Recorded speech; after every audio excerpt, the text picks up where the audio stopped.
Well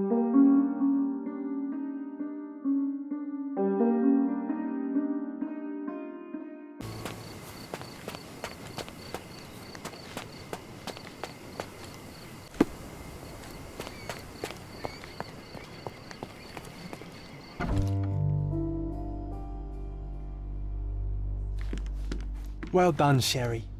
The hall now looks much as it did in our youth. Brings back fond memories.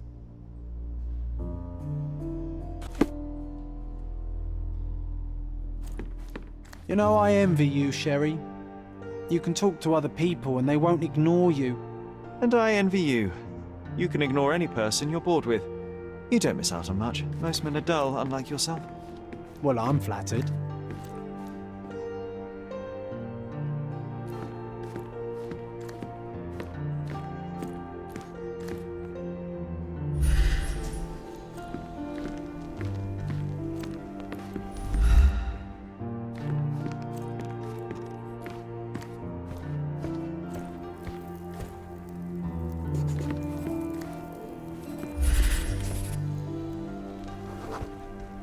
We used to take a shortcut down the banisters, much to everyone's annoyance. Oh yeah, what fun. They had to fix these handrails several times. I wouldn't try it now, Sherry, tempting though it is.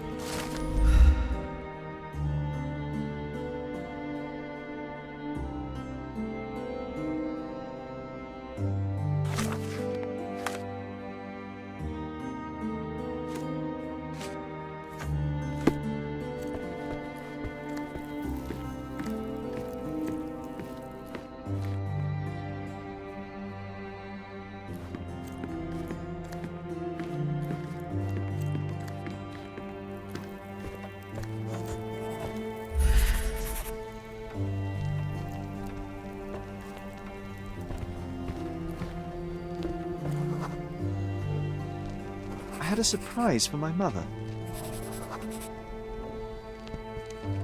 You had a shovel with you, John. I was holding an ancient Greek vase, or rather, quite a big piece of it. I remember now, we dug up the vase from Greek ruins here on Cordona, and were eager to show my mother right away.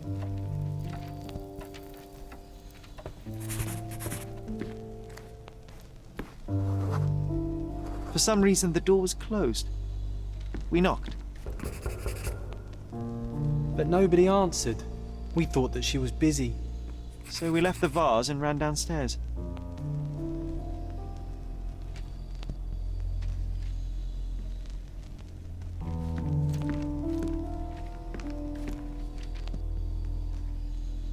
Another one. There must be something important behind it. I can feel it.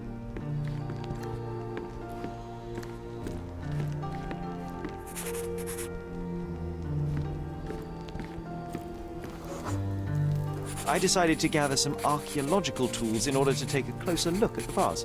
But then we heard something, didn't we? Yes.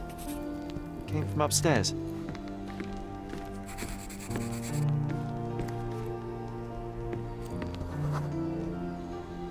The vase was broken, shards scattered all over the floor.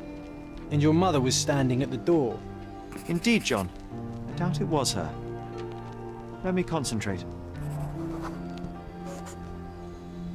Otto Richter was standing there, furious at us. Dr. Richter told us never to disturb my mother when the door is closed. He said she had broken the vase. But we didn't believe him.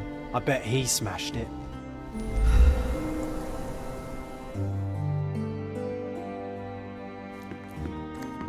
The things are still here. Presumably Mycroft never felt the need to sort through it all. Or couldn't bring himself to. No. He would have put it behind him and moved on. My brother is not one for sentimentality.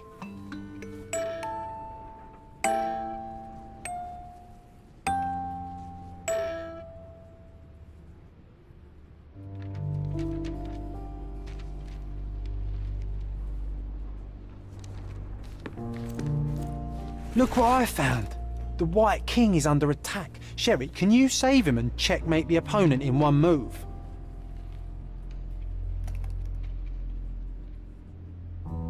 You're not obliged to be here, Sherry. We can leave any time you want. This room always reeked with an acrid medicinal stench. And here is the reason.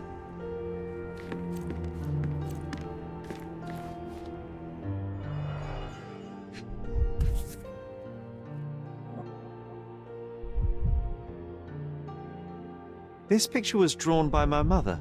I recognize her hand. There's a date on it, 8th of December, 1868.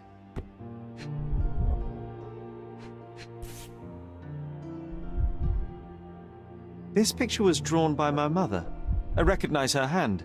There's a date on it, 8th of December, 1868.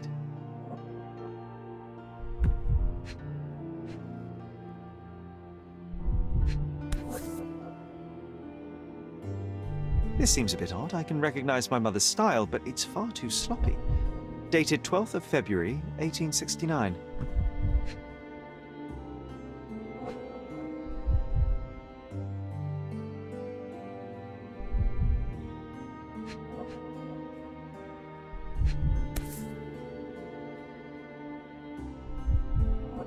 It's difficult to tell what this is meant to represent. There's no date at all.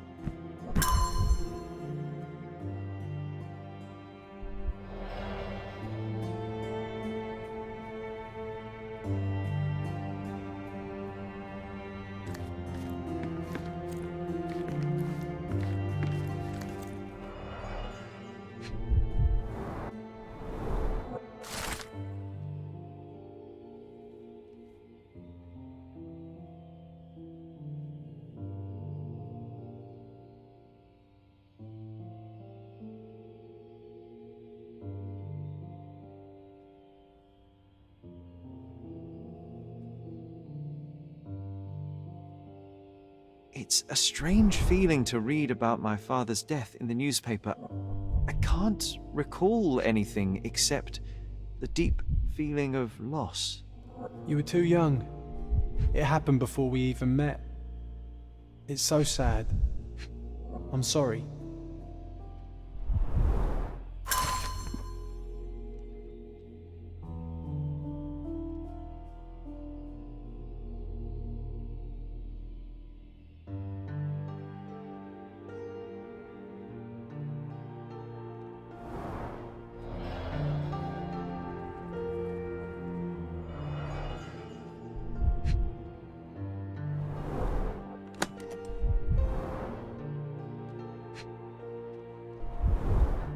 Do you think the doctor could have used these tools here?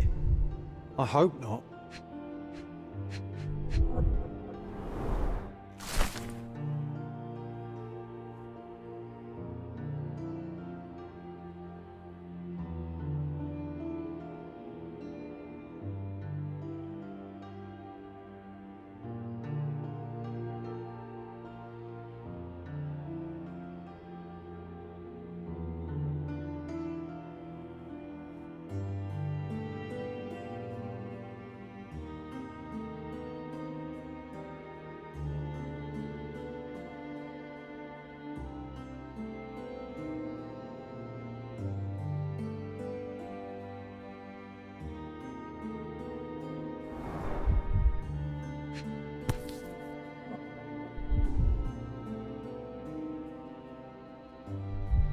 No labels. I doubt it ever had one.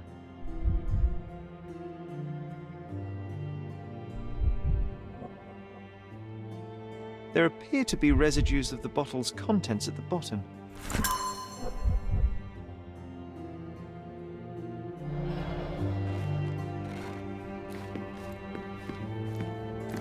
Straps on the bed. Just doesn't look right.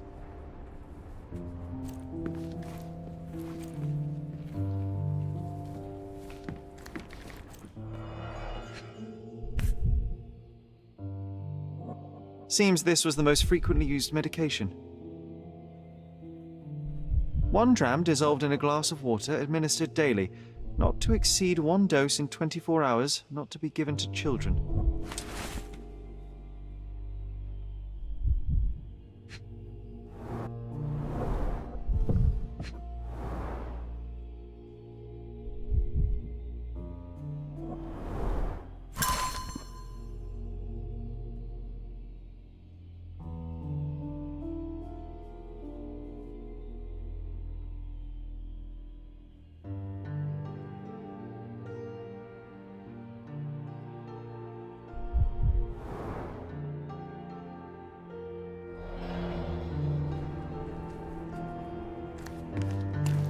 Oh, I would love to take a bath right now.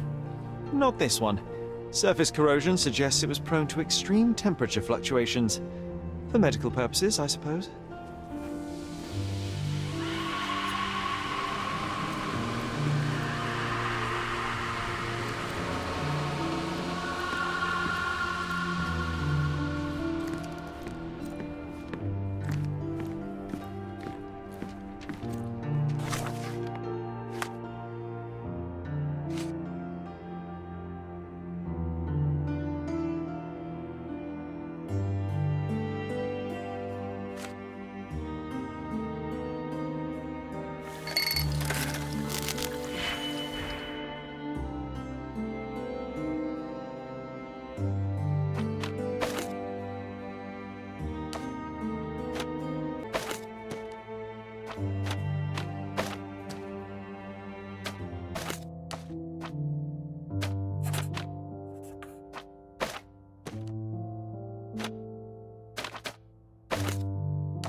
Oh, nice move. You saved the king and checkmated the black king with the rook.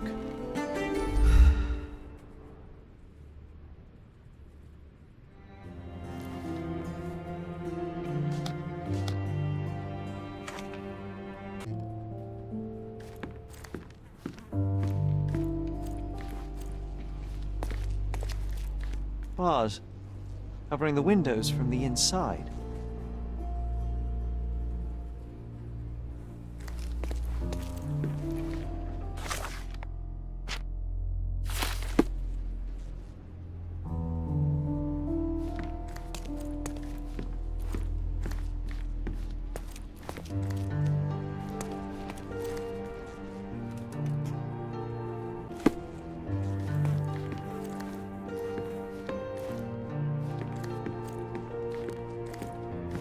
Straps on the bed. Just doesn't look right.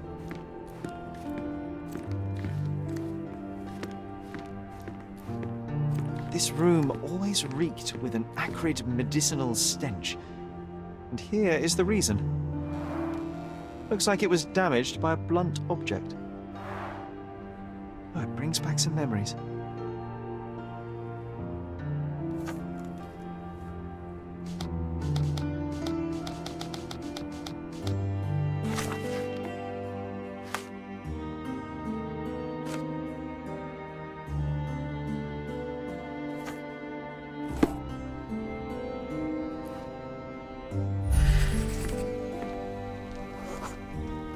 Broken plate shards were all over the floor. Mycroft had to change his suit as the one he was wearing was completely stained.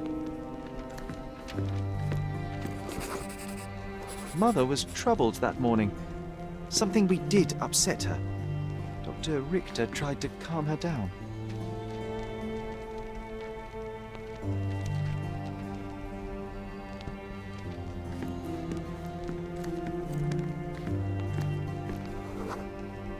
We had to put the tray with Mother's morning tea down, but why? It's starting to ring a bell. I think it happened in the morning.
don't believe you!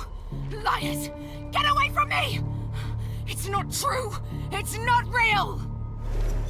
What? Oh. Everything will be okay, Sherry. I promise. It was the morning of the 9th of April, the day my mother died.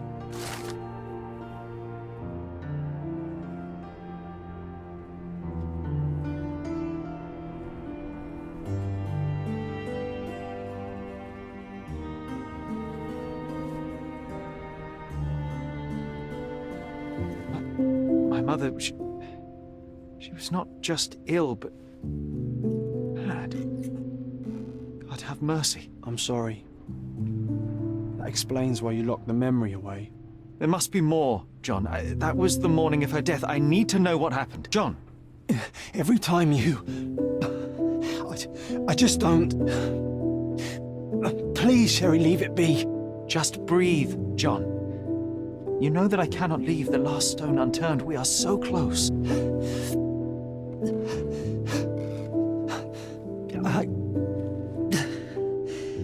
I know. But can we at least leave it for another day? It cannot wait. Let us find another door and finally learn the truth. That's pointless, Sherry. To date, you have had no control over the return of these memories. It is all triggered by your work elsewhere on Cordona. You must accept that this will have to wait. Are you all right? In the end, little has changed. My mother was still unwell, just not with tuberculosis. What I do not yet understand is why Mycroft lied about it. There are precious few pieces of this puzzle remaining, John. Let us dawdle here no longer. Indeed. Wait. Did you hear that? Yes. Metallic soles. What is this sailor doing here?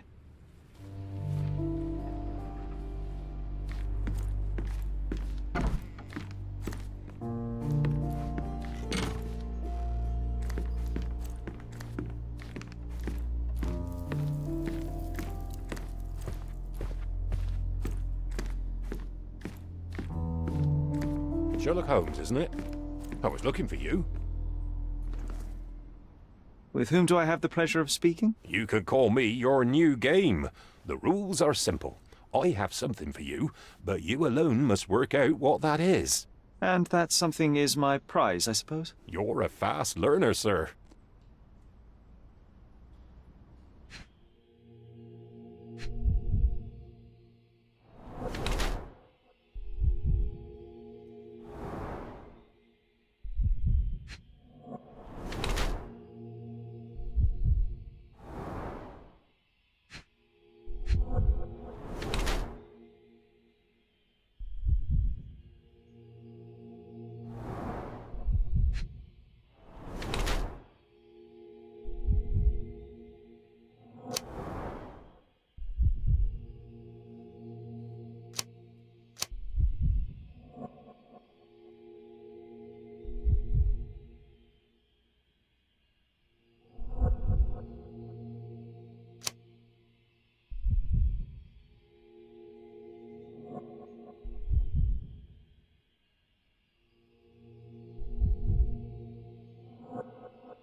I cannot believe that Mr. Vogel has somehow successfully called my attention to his gallery.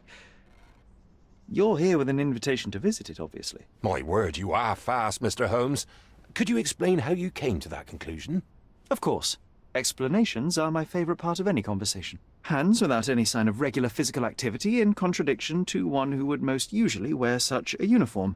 The paint in your hair is pink. I don't know of any military service that paints their ships pink, unless they have launched a new fashionable fleet. A sailor with the soul of an artist? I would suggest rather a gallery employee disguised as a sailor to mislead me. How many artists on the island know where I live and of my passion for deduction? Werner Vogel is clearly at the top of the list. And you've been attempting to conceal something square-shaped within your pocket.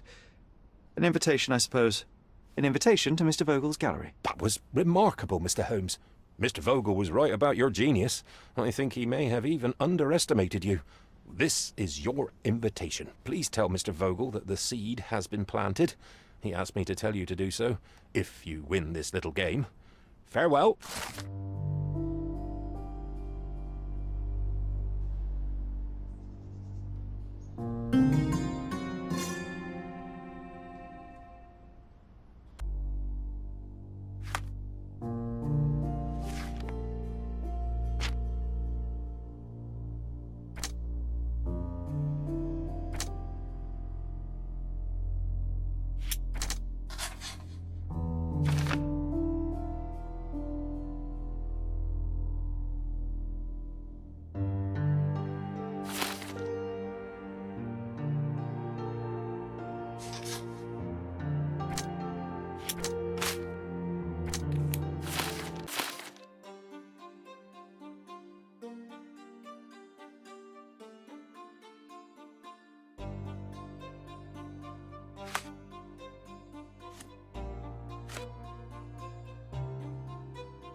Mr. Holmes, you came! Oh, how kind. Though now, of course, I realize it is because of my game, not the works on display. It needn't be one or the other. Your man's disguise was easily debunked, Mr. Vogel, but I shall admit that you planted in me the seed of curiosity. Ah, terrific! I had no doubt you'd put the pieces together. Let us call it an opening gambit before the real game begins. So, this little game of yours, what's it about? An enigma to solve. A locked area in the basement with no windows found brutally vandalized. I have no clue how it was possible. What about this intrusion? What happened? Last night, I was about to leave the gallery when I heard a noise downstairs. I went to the basement, but I didn't see anything out of the ordinary. It was admittedly a rudimentary inspection. It is not uncommon to get rats down there, so seeing nothing of note, I left and locked up the building. When I returned this morning, alas, I discovered that part of the exhibition had been torched, and there was no sign of the intruder. The mystery being, of course, that all the doors to the gallery were locked exactly as I left them. And the door to the basement is the only entrance? Correct. Tell me you're not intrigued.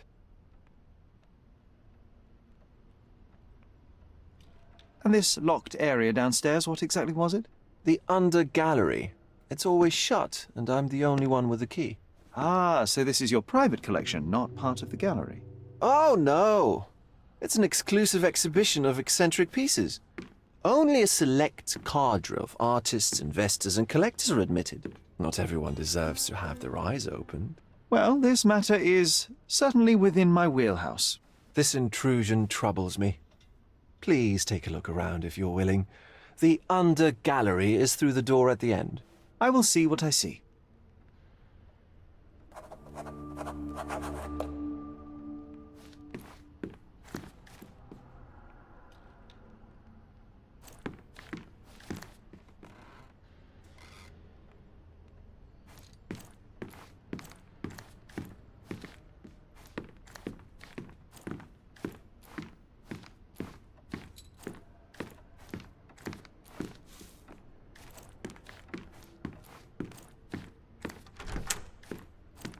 You sure you don't like art, Sherry?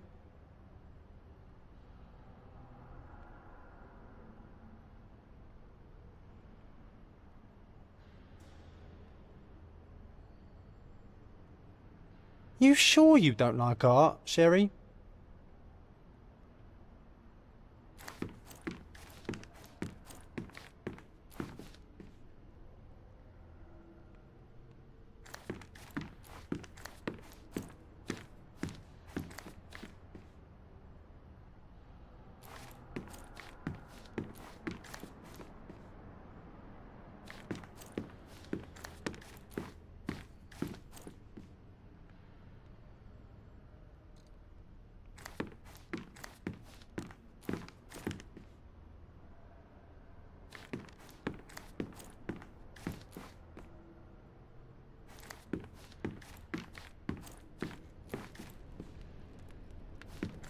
Back home, we've got a taxidermist. He's gonna have a heart attack when he sees what I bring him.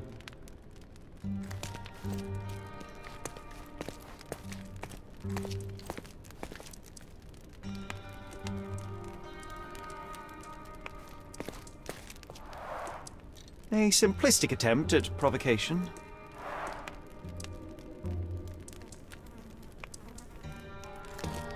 Back home, we've got a taxidermist. He's gonna have a heart attack when he sees what I bring him.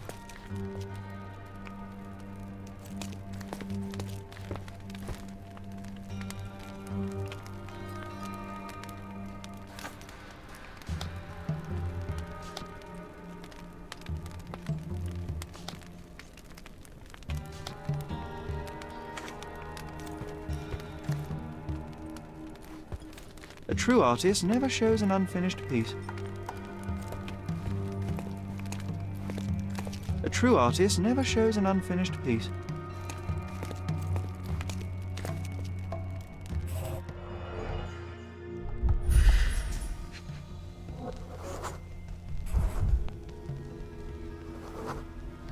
The left step's length is shorter than the right. It indicates that the walker was lame.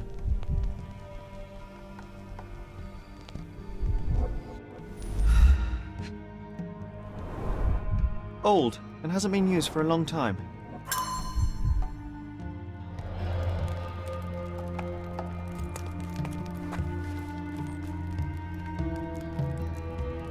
Closed with a metal bolt.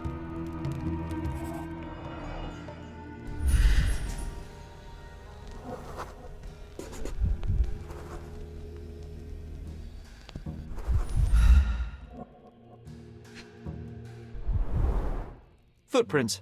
Size 9.5.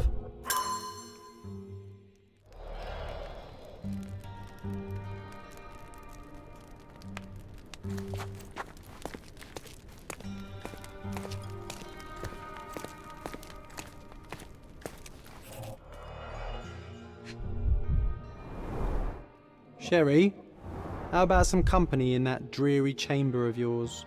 Leave my loneliness unbroken, John.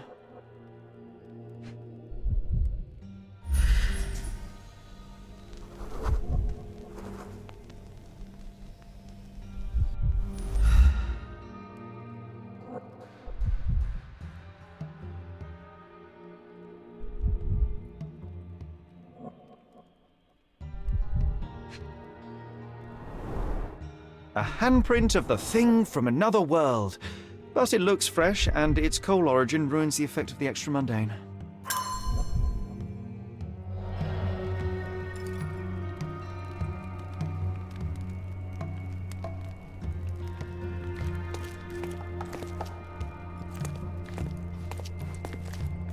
Sodden and mould-ridden, one presumes deliberately.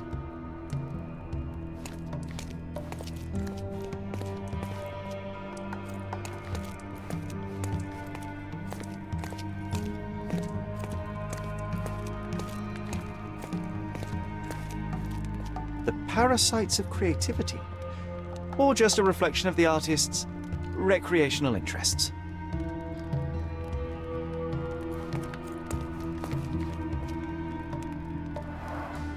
Saturn devouring his sun. Oh, grim composition. Unflinching in its ferocity, yet somehow beautiful.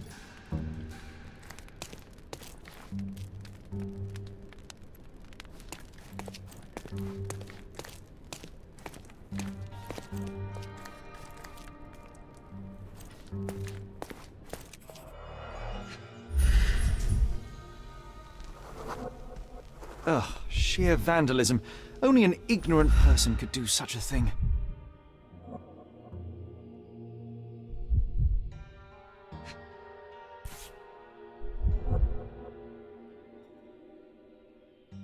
Coal fingerprints. I think we're looking for a man with a coal moustache.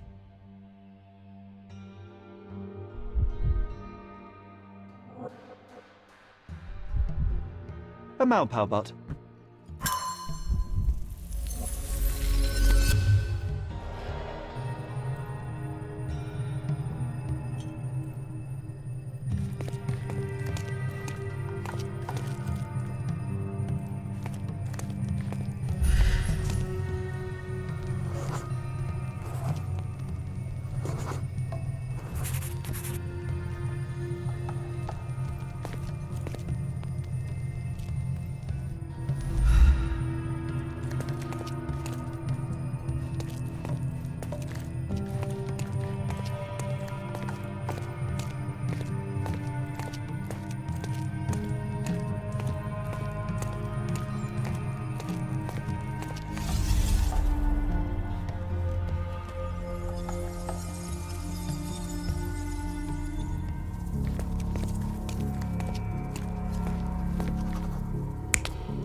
The intruder entered the basement through the coal chute. He used a magnet to open the hatch bolt. He accidentally pushed a shovel to the floor. Vogel heard the noise. At the sound of his approaching footsteps, the intruder hid inside the coffin. When Vogel entered the basement, he failed to notice anything strange and left without properly checking. The intruder waited until Vogel had left the caravanserai before burning the paintings in Wilde's room, but the vandalism was a cover for the theft.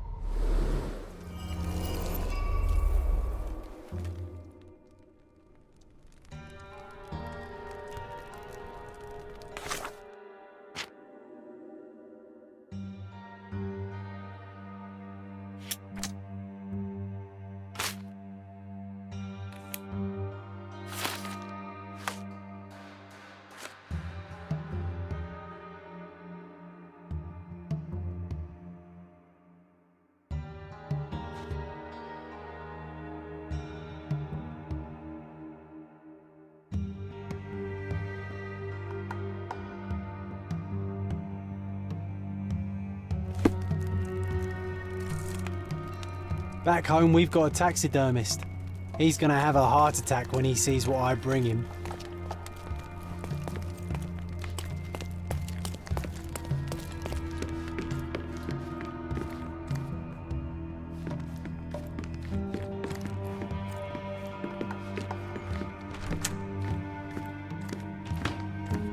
The pieces are not what I expected.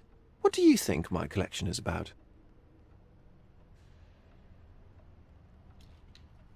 Extravagant paintings have been left to rot in a basement.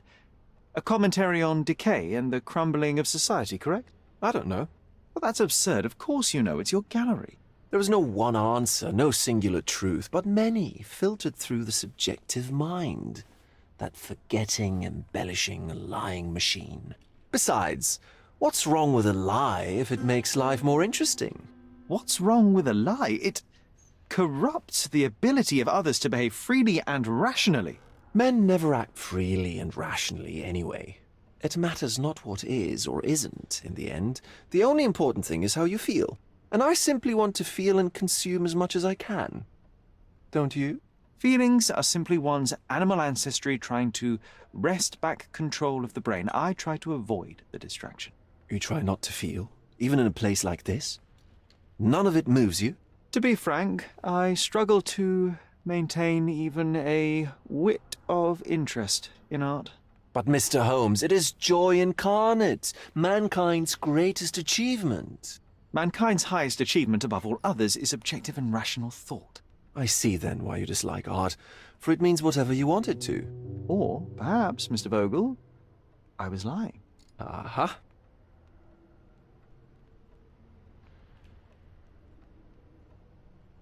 Mr. Vogel, I have confirmed that the intruder was an average-sized, flexible Malpal smoker with a limp.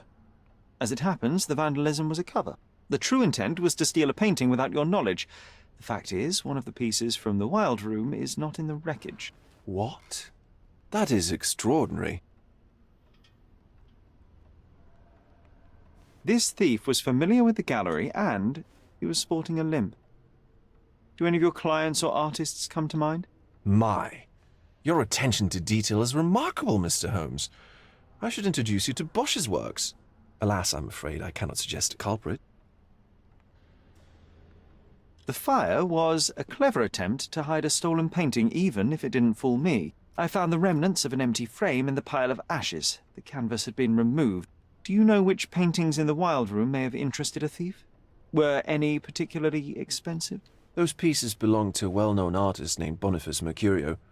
They're controversial, but not of a notably high value. The intruder entered the basement through the coal chute.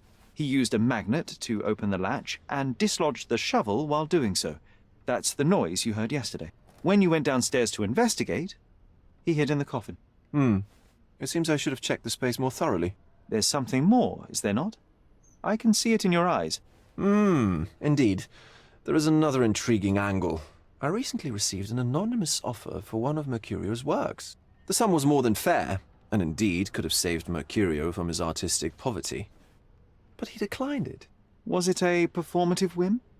Some artists lionize pain and hardship as if their work would be worse after a meal and a hot bath. I cannot tell.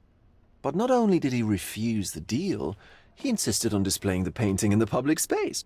I was hoping to change his mind, but artists are a special breed of stubborn. What was depicted in the piece? A bound woman, wrapped in robes, being penetrated by a red devil that stared at us, the viewer. The beast had numerous tails growing from his back, and a large crowd gathered around the pair, silently watching the orgiastic scene. Okay, well, given the nature of the other works on display, it's hard to see why that one stood out. What could possibly be its value? The evaluation of art is very subjective, Mr. Holmes. After all, art is everything. A poem, a bruise, the beads of sweat on your beloved skin. Even a masterfully solved crime. I'm not sure I see the connection. Regardless, the painting was one of a series called The Sabbath Night in Cordona. The works depict sex, violence, and other controversial acts that life, for better or worse, contains. Ah, I see. I'm not sure that you do, but that can wait for another time. So where can I find Boniface Mercurio? I know he lives somewhere in Old City, but couldn't be more specific. He's a prominent figure, so finding him shouldn't be a problem. Well, I believe I have enough to begin. Thank you, Mr. Vogel. Your gallery certainly has unexpected depths. I'm delighted to have been able to please a friend. In return, I expect you to come back with good news. Or at least with a good story.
You sure you don't like art, Sherry?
Mr. Holmes, I have something for you. Mr. Holmes, I see what you're up to. Mysterious stranger pursues betrothed woman. But please, let us keep things professional. I have in my possession an envelope containing details of a special assignment for you. Tell me, are you interested? I believe I am, but to be very clear, Miss Sertle, my interest extends to the message and not the messenger. So he claims he's not a gal sneaker, seducing women everywhere he goes. Perhaps the truth is even more scandalous? Please spare me the speculation. Return to the matter at hand. A gang of smugglers, the Eels, have Cordona in their clammy grip. The British Empire can abide it no longer. Mycroft insists they be disbanded. But this organization only falls with the capture of their odious leader, Friedrich Panzer. And note well, I did say capture, not kill. Inside your envelope is a map marked with the Eels' warehouses. But alas, we do not know in which Friedrich Panzer resides. So even Mycroft has his limits. Indeed. You must be sure to identify the correct warehouse before entering. Because once one is compromised, the other's occupants will scatter. Here are all the files, and feel free to use the archive too. Again, Do not enter the wrong location, nor see any harm done to Friedrich Panzer. Miss Ertl, if you're quite done with the redundant instructions, I shall get to work. Well, that's perfect. Tortured hero lashes out after rejected romance. Tomorrow's edition will be a sensation.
Excuse me, young man. Where do you think you're going?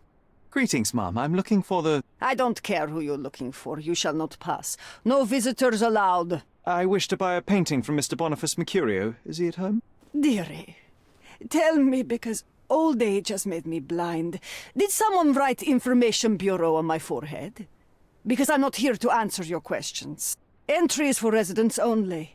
If you aren't a resident, please leave, or I shall report you to the police.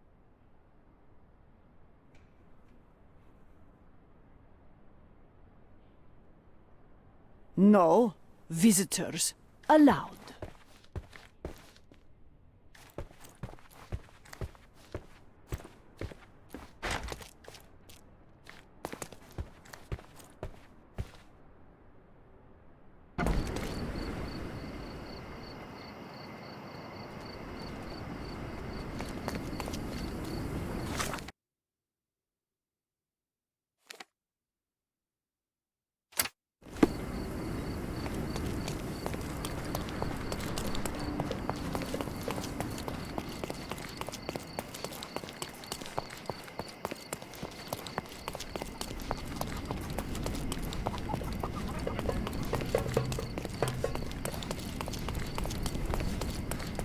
Nice affordable clothes? Step right up.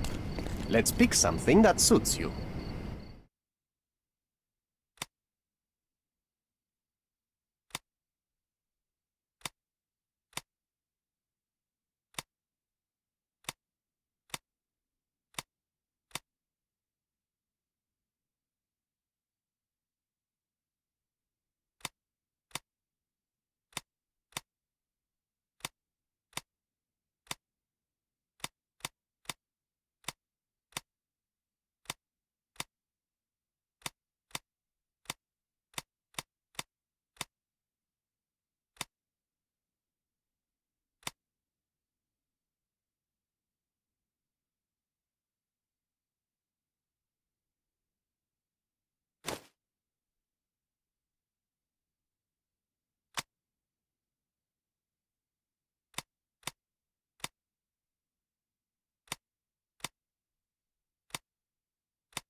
Be careful with what you've taken.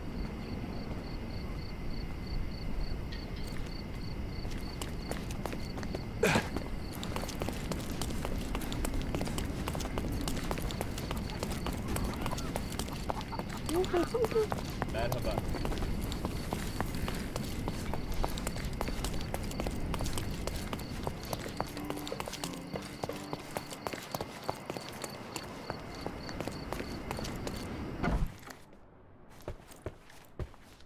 Boniface, sweetie.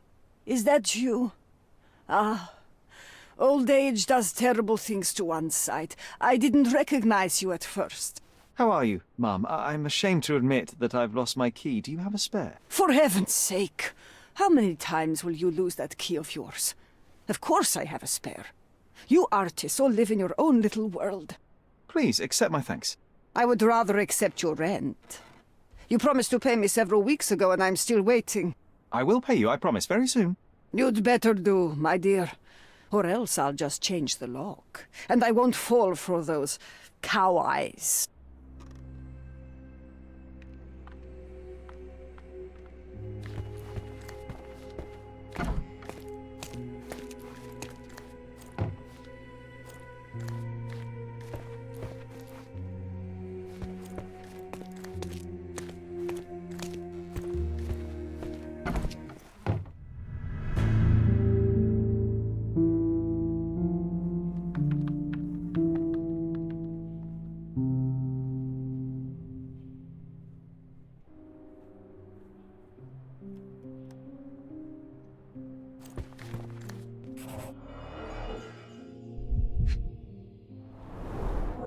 The wound is precise. It was inflicted by a razor or a knife.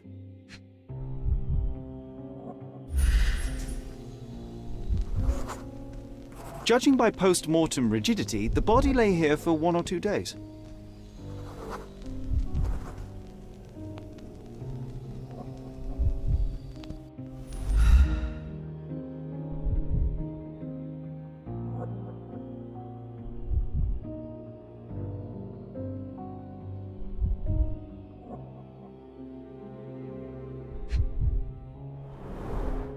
Soaked in blood. It seems as if the puddle of blood was here before the rags.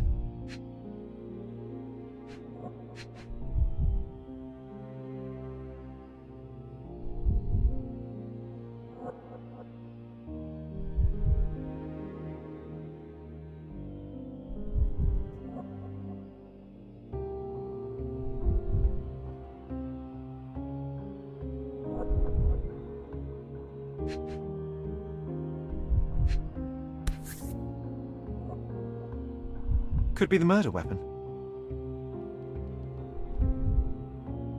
A normal kitchen knife.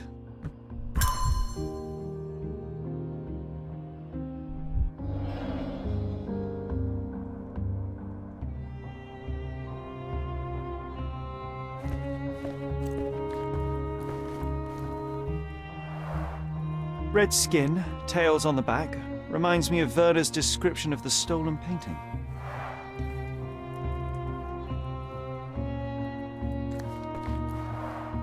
The chest has been searched.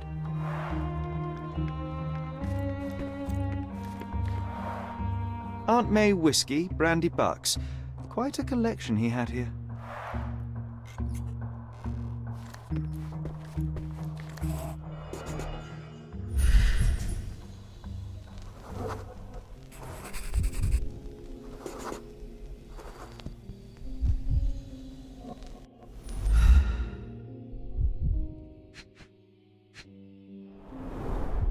It appears the wine was truly awful.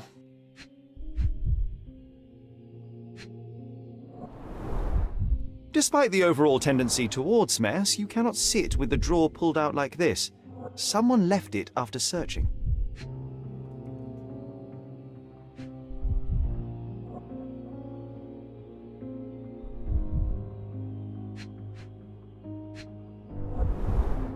I wonder where he got that fancy camera.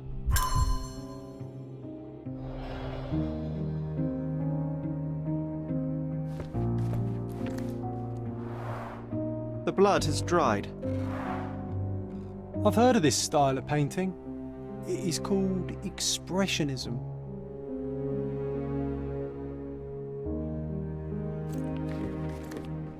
Don't look at me like that, Sherry. I will not touch that dirty floor.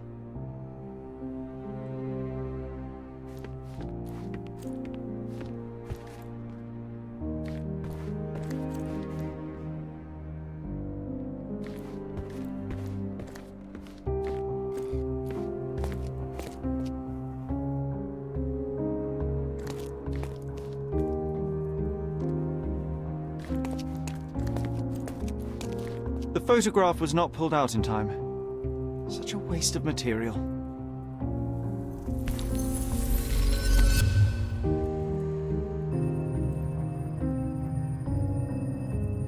Look at this, John. Isn't it our stolen demon?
Mercurio was developing photographs when the intruder snuck in.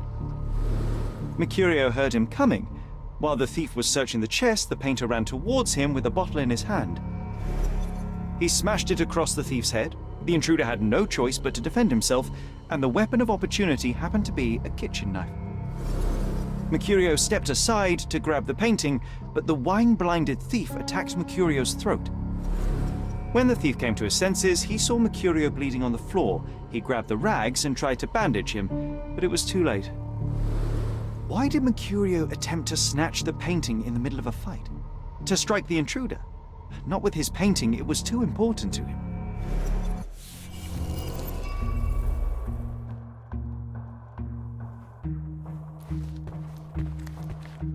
It's time for some chemical magic, John.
that doesn't look like the painting we need, Sherry.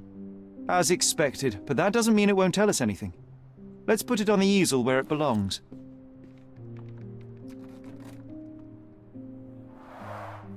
I guess this is his most ordinary painting. Spot the two differences, John?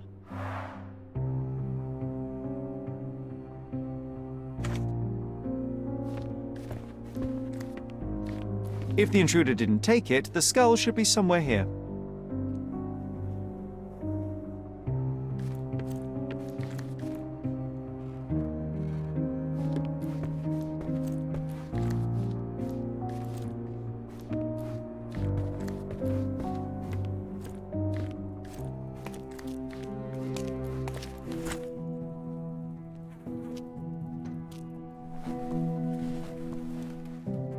Monster was actually a man.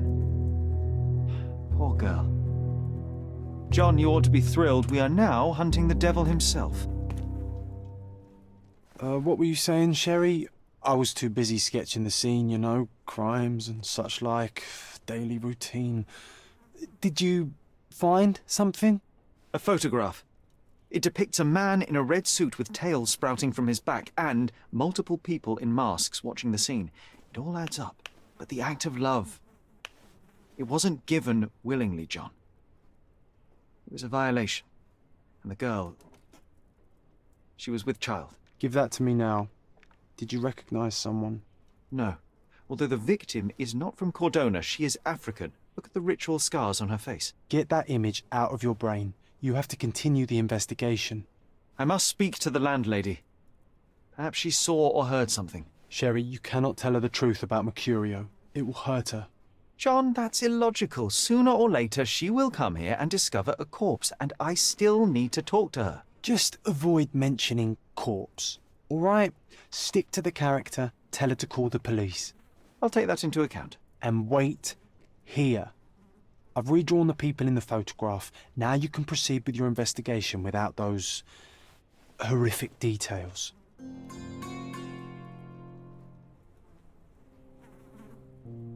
You always take me to the best of places, Sherry.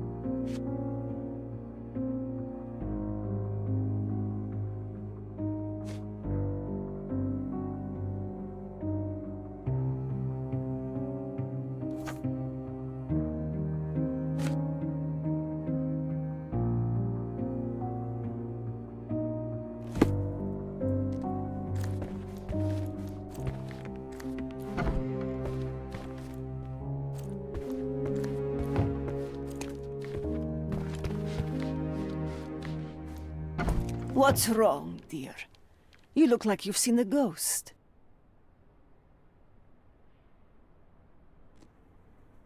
Can you tell me if anyone else has recently entered the flat? Oh, you're talking about that limping man. I'm sorry I let him in. I was scared. And I thought maybe he would motivate you to find money so that you would pay your rent. No offense, dear. Can you describe him? Oh, so you weren't at home. I was so certain you didn't leave your flat that day. He was of average height, had a limp and a tattoo on his neck, and he was smoking Malpal cigarettes. My husband used to smoke those. They have a horrible smell I can recognize from a mile away. Can I ask a favor? Of course, dearie. Please call the police and ask them to enter the flat, and don't look inside until they come up. What? What trouble have you stepped in this time? It really doesn't matter. Thank you, Mum.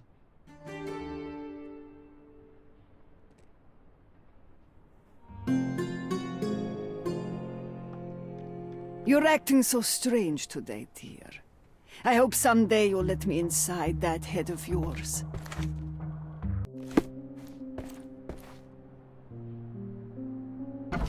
Phew, Sherry, that was close. But you did everything correctly. Now, take off your outfit. I can't let you walk around in a dead man's clothes.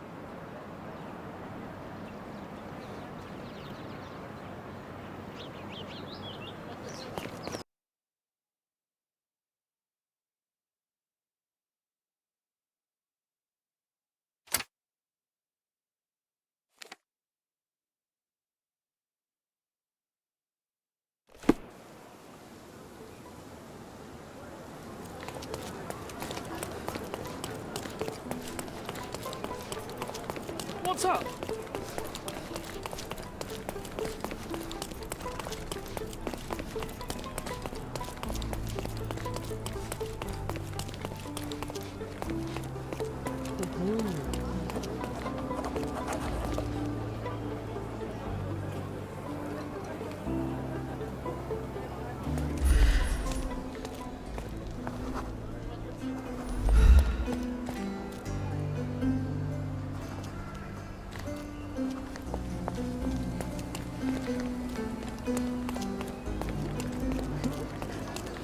Is this familiar to you? I'm sorry, but I've never heard of that. Help me, please. I can't help you, friend.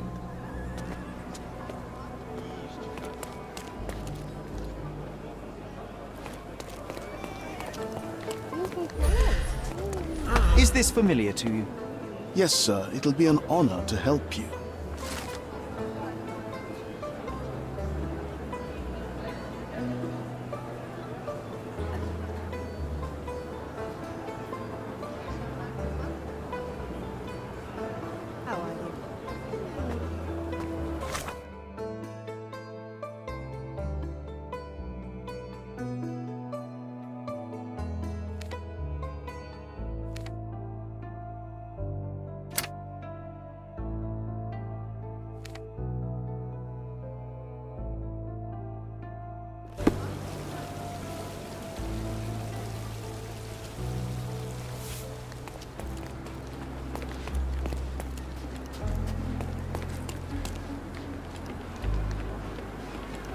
Beasts!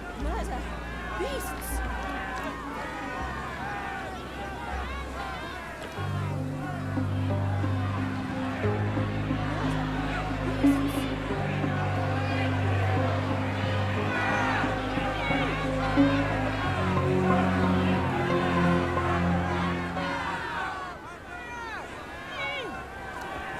Murderers! They're completely livid.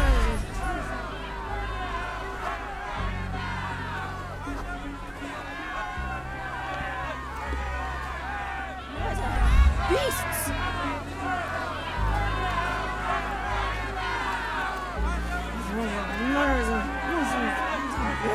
Sir, this place is off limits to the public. Please state your business or leave, or I shall request that the police escort you out.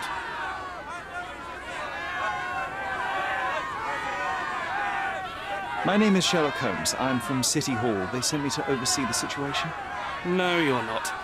I'm the supervisor of the camp, and I'm the one who's handling the current situation on behalf of City Hall. Ronald Harlow at your service. Now, sir, tell me who you really are, or you'll have to explain yourself to the police. I have full authority to request they detain you. Very well, Mr. Harlow. I am a private investigator. I'm looking for a witness on my case. Sherlock Holmes is my real name, though. A private investigator? Really? Even so, you're not authorized. I can't let you in, so please, step back.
What about the murder that this crowd keeps shouting about? It's mere assumption. I assure you that the situation is under the police's control. I know you want to deal with this in the right way. You are obviously a professional and a responsible person, but you clearly have never handled a situation like this before. I am handling it, Mr. Holmes. Don't question my capability here. And tell me how you do it. You can't even calm this gathered crowd, and as for the police, they're not quite managing it either, are they? You consider yourself a problem solver, but until today, you've been solving problems sitting at your desk in a dark corner of a city hall room. Here, you need a more practical approach. What are you driving at, Mr. Holmes? I can help you to handle the situation if you're truly interested in solving things quickly and quietly. And how exactly would you manage that? Simply tell the police that I'm with City Hall and I'm permitted to investigate the scene. I'll work out the rest, but in return I need your help finding my witness. She's a young refugee. She's with child or was with child recently. Look, there is indeed a dead body inside the camp. So even if the girl you are looking for is there, all the refugees are now being detained and interrogated by the police. They won't allow you to speak with her, and I can't do anything about that until the situation settles down. So it's in our mutual interest to settle it. Oh. I suppose that things are bad enough that I ought not shy away from help. All right, Mr. Holmes. I'll tell the police to allow you to come inside. Just tell me when you're ready. Mr. Harlow, how did the refugees end up here exactly? Oh, so you're not from around here yourself? I've been away for some time, but I read the papers. Yes, this whole story has been in the papers for almost a year now. They were smuggled to Cordona on a ship from Africa. Smuggled? Then why didn't you deport them? The smugglers managed to sneak them to shore and hide them inside an abandoned warehouse. When the police raided the warehouse and found the refugees there, the ship was already gone. We aren't even certain as to which ship it was. We have busy shipping routes with other colonies these days, you see. So you decided to lock them up under a bridge? There was no other option. We're still trying to work out what to do with them. I only hope we'll find a humane solution and not put them on a raft and float them out to sea.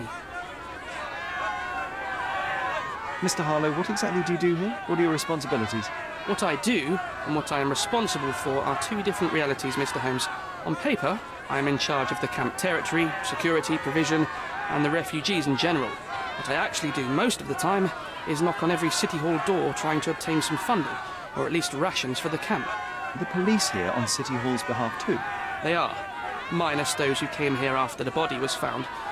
The governor won't let the refugees disperse into the island, so there's a significant police presence guarding the camp. Naturally, they answer directly to the police. I have some influence here, but I'm not their direct authority. I'm ready to take a look at the scene. All right. Go inside the camp and find Inspector Tewkesbury. He's the officer investigating the scene. Tell him I sent you. Say you're an independent expert from City Hall. He'll fill in the details for you. I'll find my way with words. Thank you, Mr. Harlow.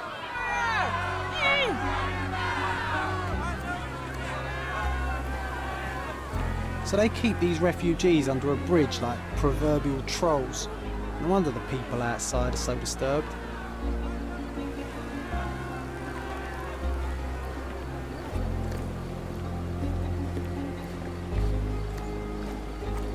Who the hell are you? How did you get in here? Mr. Ronald Harlow let me in, sir. I'm Sherlock Holmes, a surveyor of refugee affairs with City Hall. You're Inspector Tewkesbury, I presume? A surveyor? What does that even mean? In short, I've been sent to conduct an extensive report on the incident for the Colonial Office and to assess all the damage inflicted on state property. Got it. Another paperworm sent to count money and get food for archive mold. Go on, look around, but don't make yourself too at home. As if I didn't have enough problems before you appeared. Could you first tell me what happened here? What happened? People from the bridge above the camp heard a woman screaming and saw a mass of refugees attacking a man. Clearly not a refugee. When the camp guards came by, the man was floating in the sewage canal with a knife in his chest. Bam. A murder. Big news for Cordona. I'm sure. Thank you, Inspector. And none of the refugees were harmed? One fellow was cut. He's lying over there near their kitchen. He's in a bad way. You mentioned a woman screaming who attracted the bypassers on the bridge. Was she harmed? No, she's all right, but perhaps the whole debacle started because of her. She started wailing and the refugees stood up for the girl. And where is this young woman now? Back there in the shacks, same as the rest of the refugees. She's been questioned by my men, but she's just some refugee girl. Can't understand much English. Did you learn anything about the dead man? The fellow looks like a thug. I've had dozens like him fished out of the sea over the past 20 years. Ever since these refugees arrived, there have been people on Cordona with bad blood in them. My best bet is that this thug had something against them too. And no clue as to his identity? He had some items on his body, but nothing to indicate who he was or where he was from. I think I should catalogue his possessions in my records. Go on. They're on the table near the body.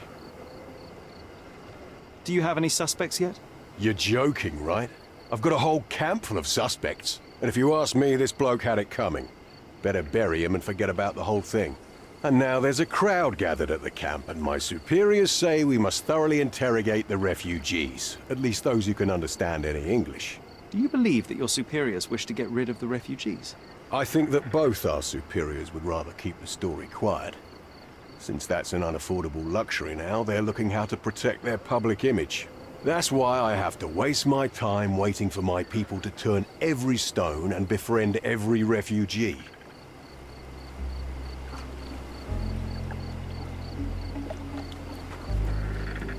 Here we go again. Number of hours on Cordona before stumbling upon another dead body? 0.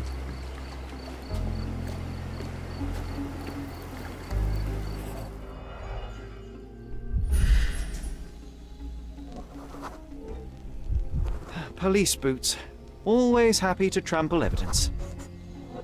A heavy boot with a worn-out sole. A man's footprint. These events have fractured into so many pieces. But I know you can collect them all, Sherlock.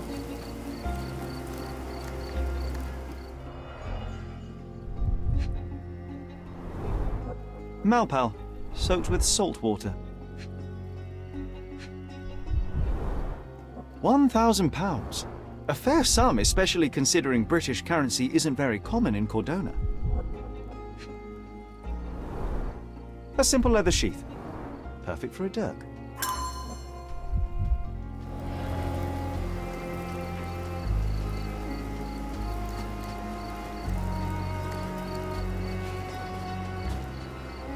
Are these the rations the refugees get from the authorities?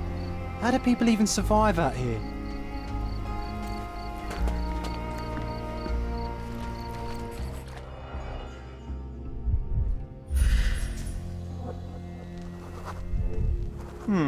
Coal dust under the nails. I don't see much coal around here.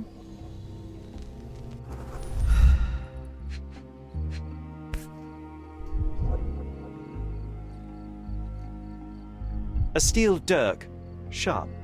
A common accessory among sailors and soldiers.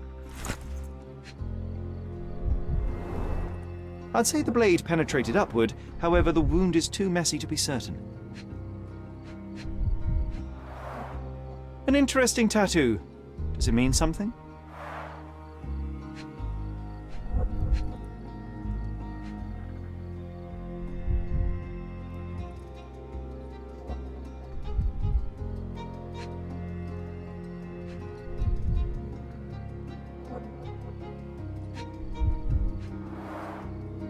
Heavy boots, with one sole far more worn than the other.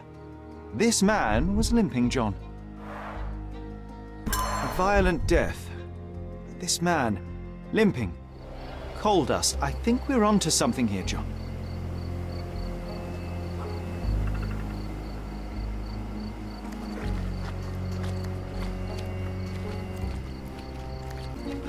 If they find out about the...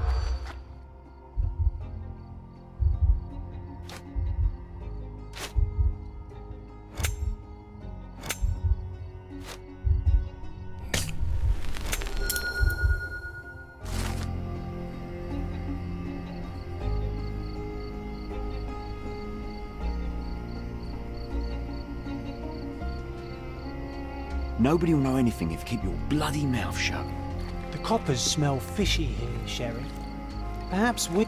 Sherry, just look at this. Living quarters in a sewer. What kind of a genius bureaucrat came up with this idea?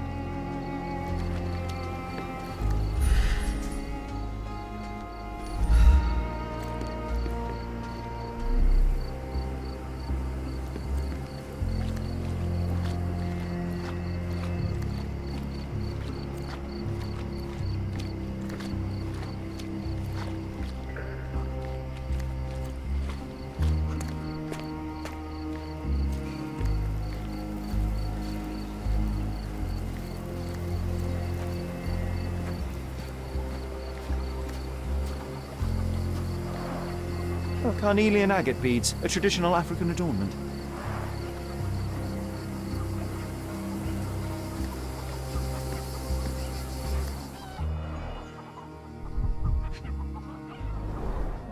The cut is deep, potentially serious if not treated immediately.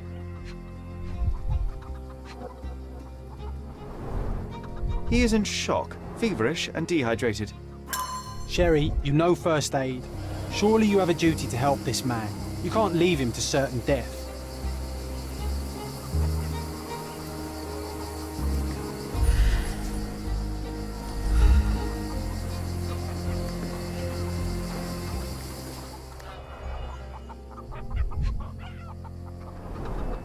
The blood sprayed off the blade after the strike.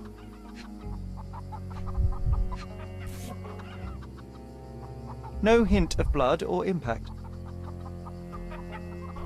It might have been used as an improvised weapon.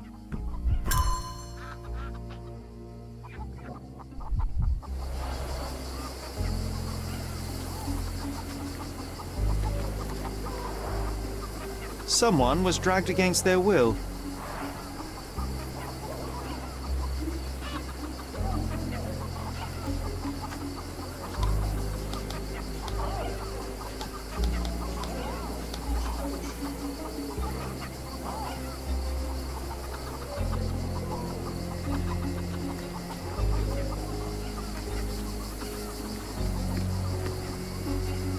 May I ask you something? Nothing I can tell you, sir, but others might know more.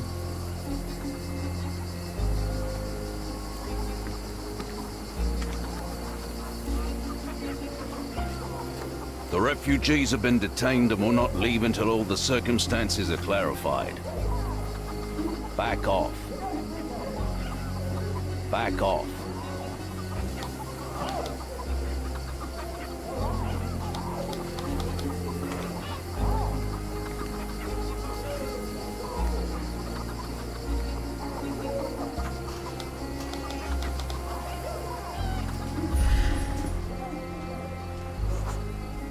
That will kill, not save him.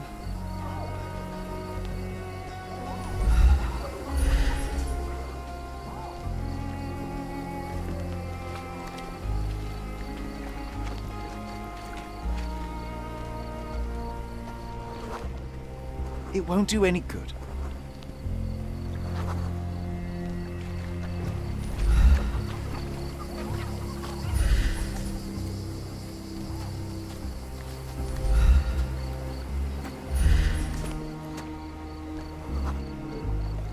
Just washed.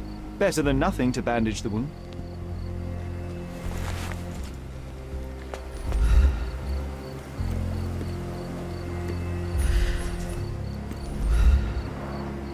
Clearly a left handprint here.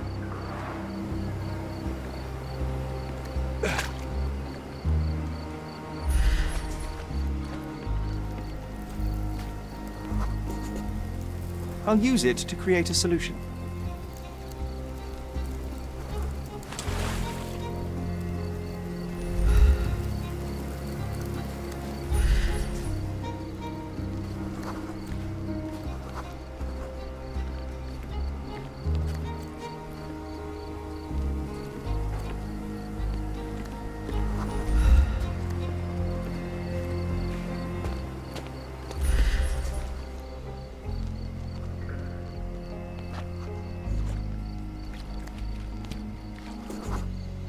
I'm afraid these leaves can only be added to tea.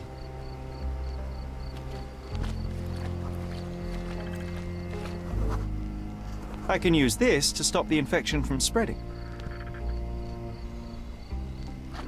I've collated all the ingredients, now to prepare the first aid solution.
Thank you. This should make you feel better, my friend. Now remain lying down and drink as much water as you can. Well done, Sherry. At least he won't die from the infection.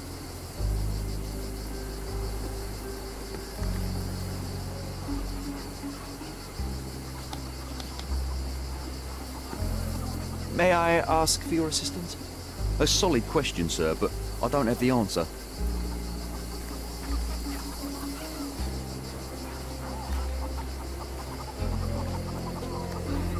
Back off.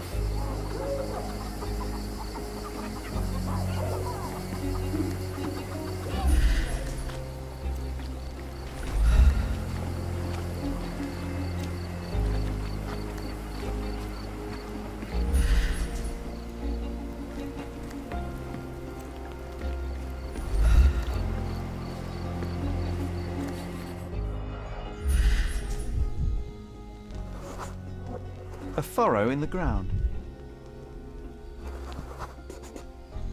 A blood trail leading to or from the canal.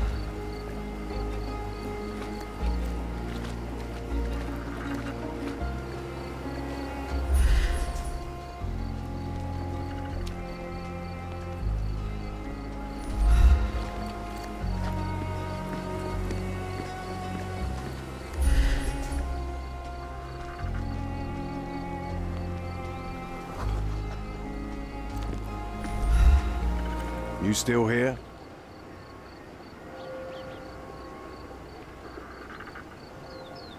Your problem, not mine.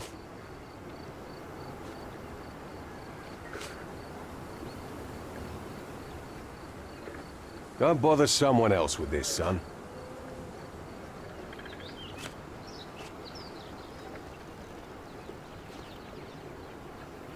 Don't bother someone else with this, son. I've already told you all I've learned. The guards at the sewers were speaking about taking refugees out of the camp. Do you know anything about this, Inspector? Less than you do, obviously. And this doesn't bother you as an officer of the law? I can neither punish them nor put them on the right track, if that's what you're asking. Maybe your friends at City Hall could do something about it, but I seriously doubt that. To be honest, I'm sick and tired of being frowned on for my uniform. If those fine gentlemen you've eavesdropped on are in some shady business, that's on their heads.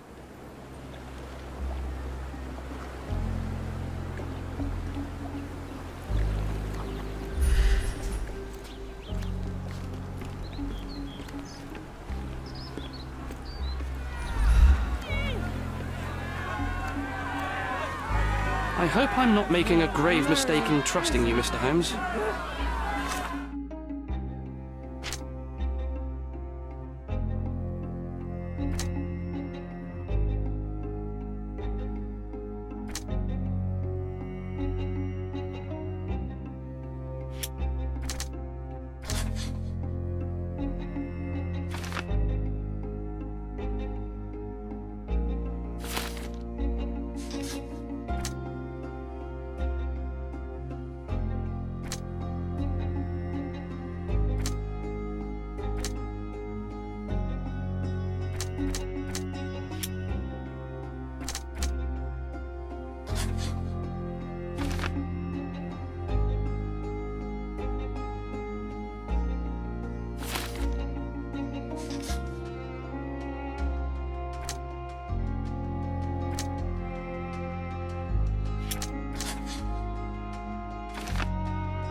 Who isn't allowed to visit the crime scene these days?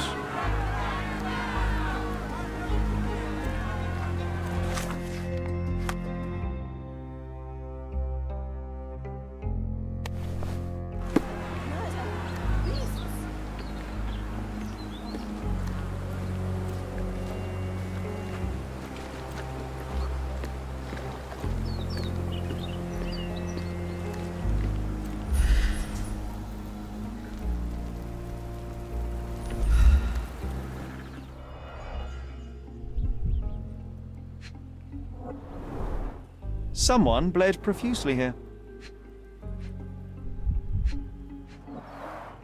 A fresh crack, as if the crate was hit recently.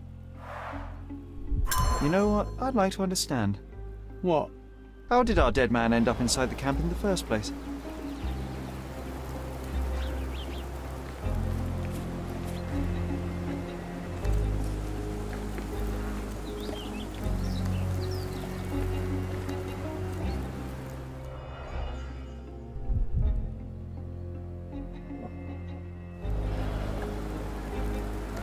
These events have fractured into so many pieces. But I know you can collect them all, Sherlock. Can you satisfy my curiosity? Oh, I don't know about that. Ask one of the others. Excuse me, just one question. Unfortunately, my casebook is empty on this. Time to check your who, what and what, Sherry. Who are you asking, about what and dressed as what? Help me, please. Oh, I don't know about that. Ask one of the others.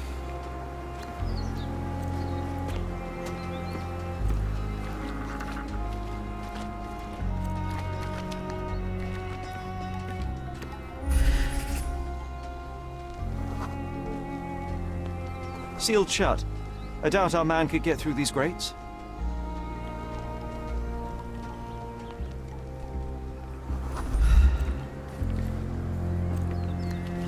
Could you help me? Unfortunately, my casebook is empty on this.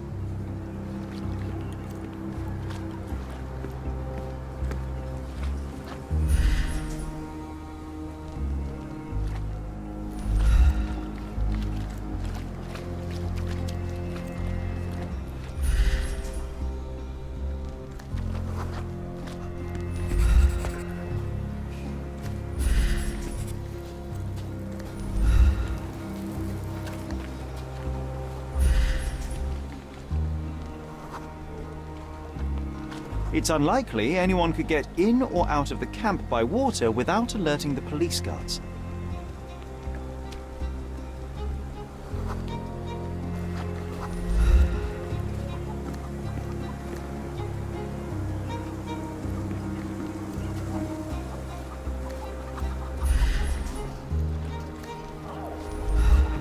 Back off.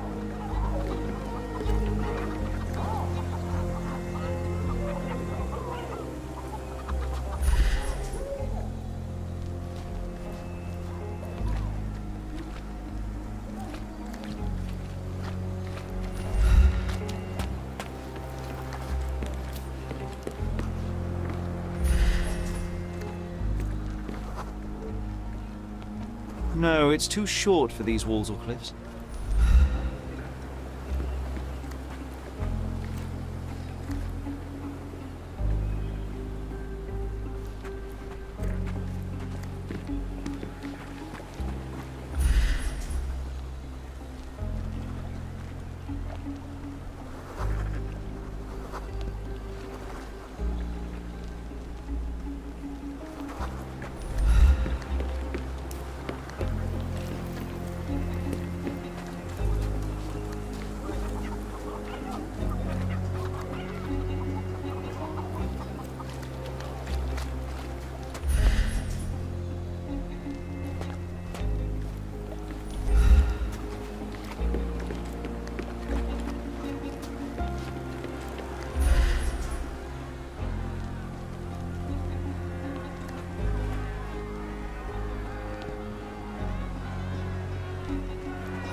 A single Malpal butt.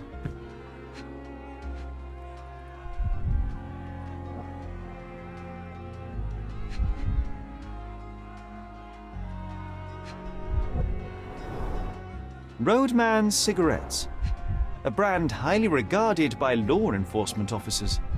So there wasn't any sophisticated infiltration plan. The good old police just let the man into the camp. Now we have everything we need to get the full picture of what happened at the camp. I hope I'm not making a grave mistake in trusting you, Mr. Holmes.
You're not even trying, Sherry. Concentrate.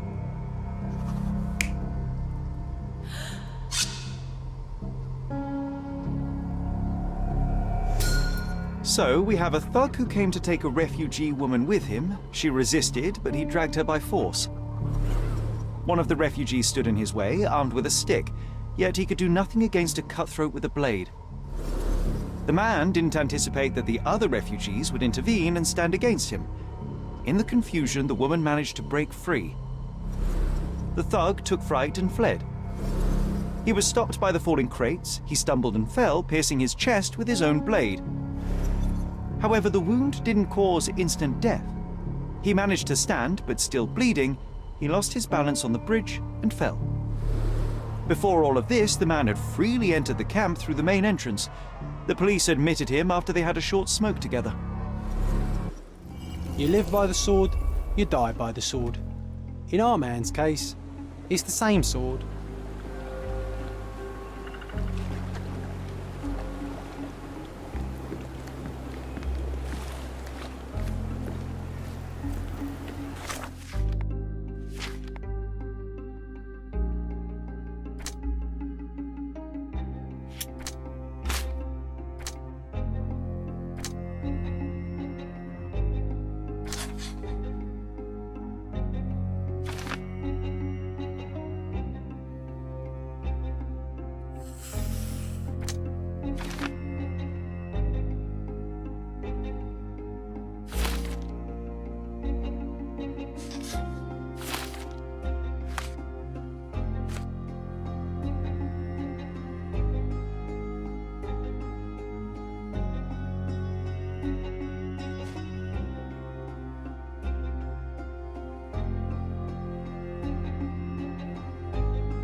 Back off.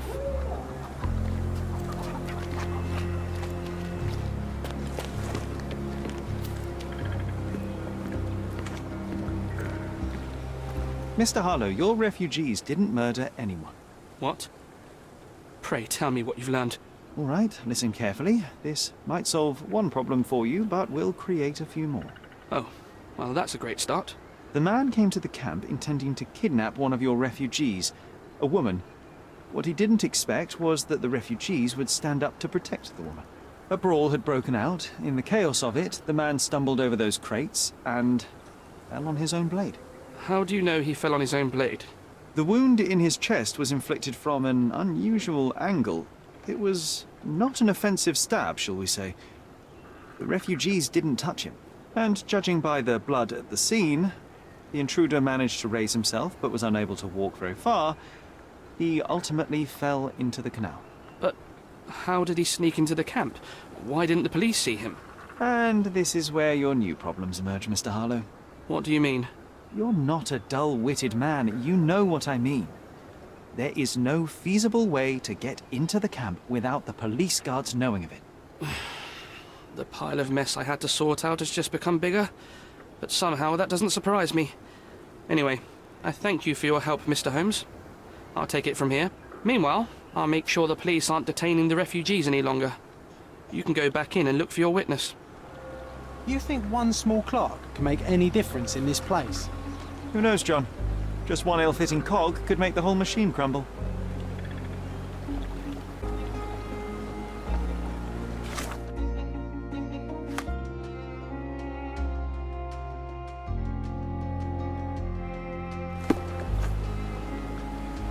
owe you a lot, Mr. Holmes.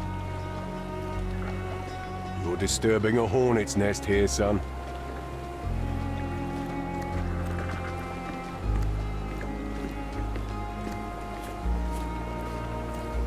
Help me, please. They often take us from the camps to work. Most don't mind, though. It's the only way we get a glimpse of freedom.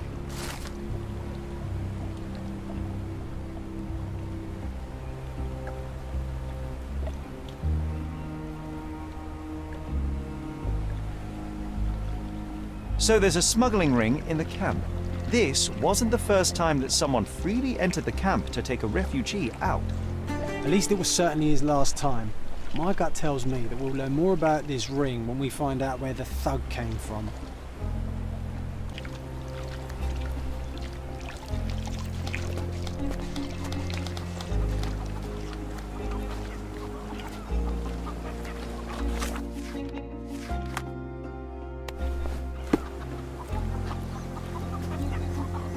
You're the one who tended to our man's wounds. I thank you greatly. The police didn't allow us to help him. The police will leave you alone now. I've proven to them that the man who came into the camp died due to his own foolishness. Thank you for standing up for us. But nobody would help us without a reason. You're here because you want something. Yes, I do.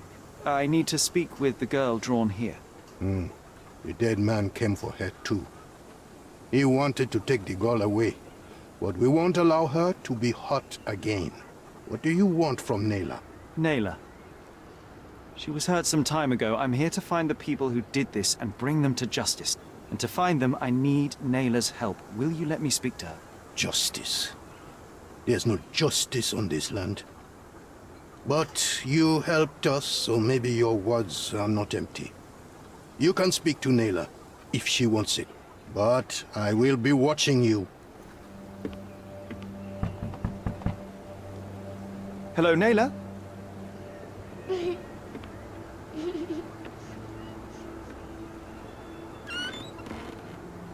My name is Sherlock. I know someone hurt you. I am here to help.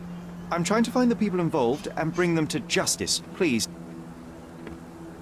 There is a photograph, and I'm sorry, it is terrible, but I simply must ask. Where did this happen? What can you tell me about these people? Christ, Sherlock. Nayla, I'm sorry. I'm not very good at this. You come here for me, but you are rude and cruel and condescending. A cross. The man had this cross. Now go away. Leave us be. I do not need another white man's help. Oh, glad that wasn't me. Not my best work, John, by a long shot. Nayla doesn't want us meddling. I'm starting to wonder what this all achieves. But she helped you anyway. Now we know that maniac's face and the cross he wore, we can still catch him.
You still here?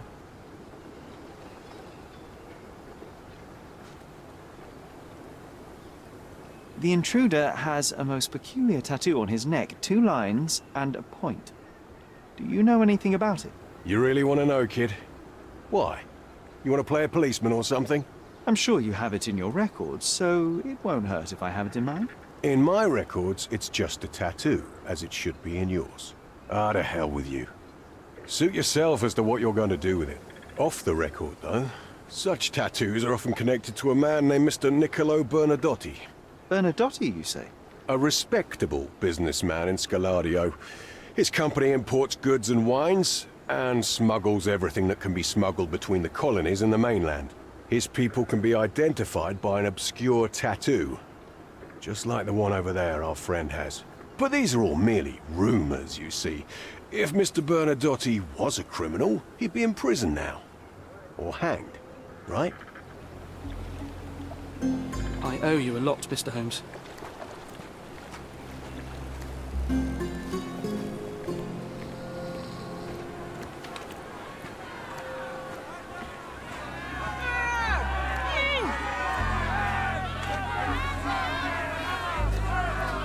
Murder! Beasts!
It seems they're not expecting guests. I won't wait for an invitation, John.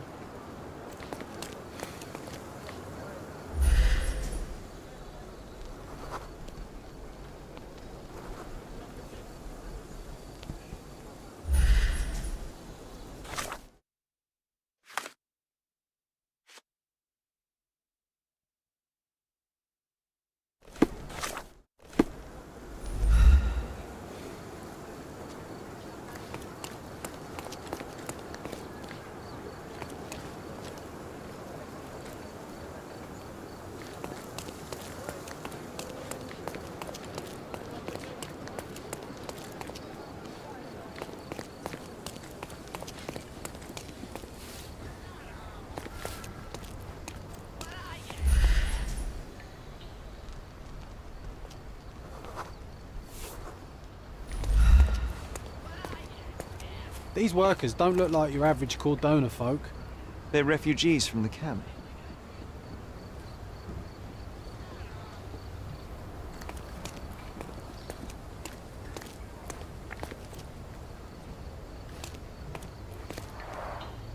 Porcelain friend for every child.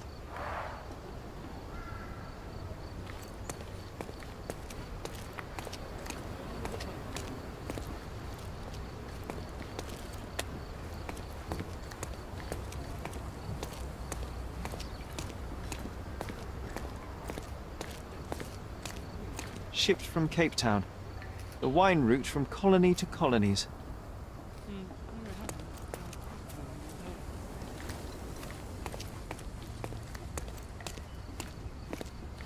An essential remedy against sea scourge on any ship. That's our way in, Sherry.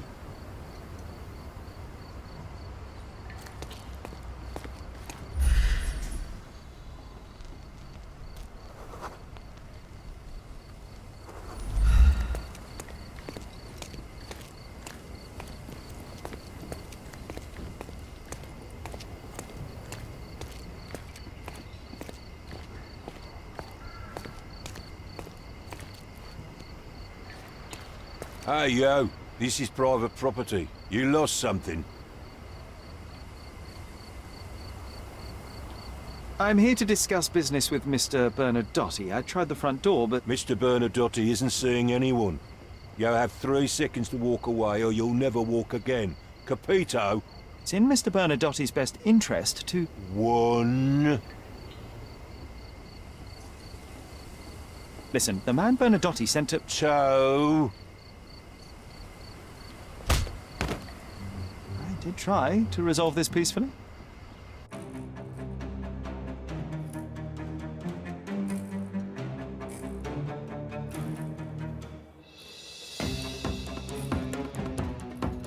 I'm coming.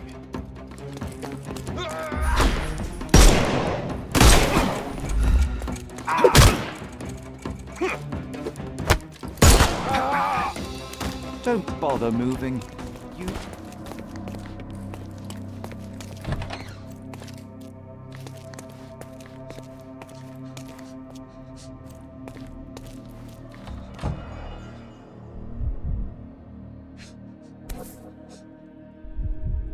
A Dogon statue from West Africa.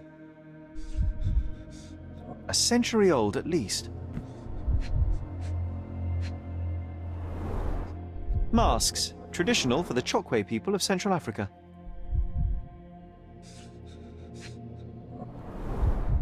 VH Grindley Flow Blue tableware. This is what lies behind the facade of Bernadotti Company Limited.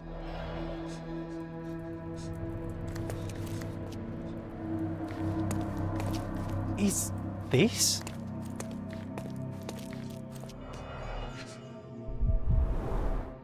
Let's see what's hidden there.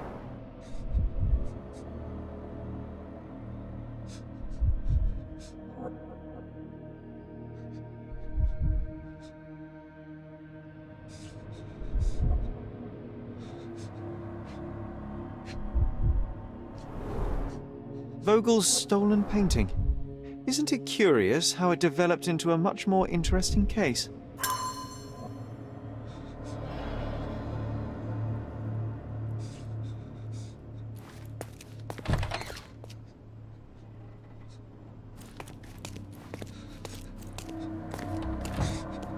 closer. Don't hurt me. It's all right. I won't harm you. Like you didn't harm the folks on the way here? An amazing piece of culture. I imagine many collectors and museums would be interested in having it.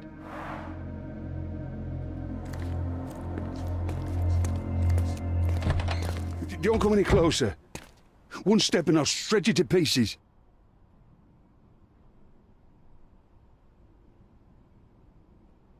Go ahead. Make my day. Righto. Yes. Yep. Well, excuse me, sir. I think I hear... I've got to... It's better I leave. Whoa. Oh, wow. That was as if somebody put my words in your mouth.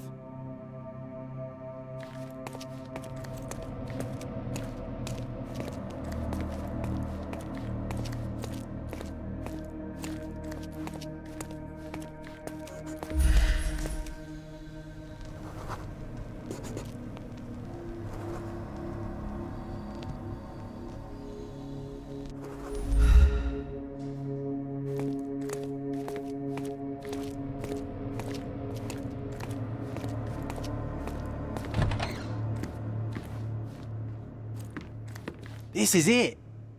This is where all the magic happens.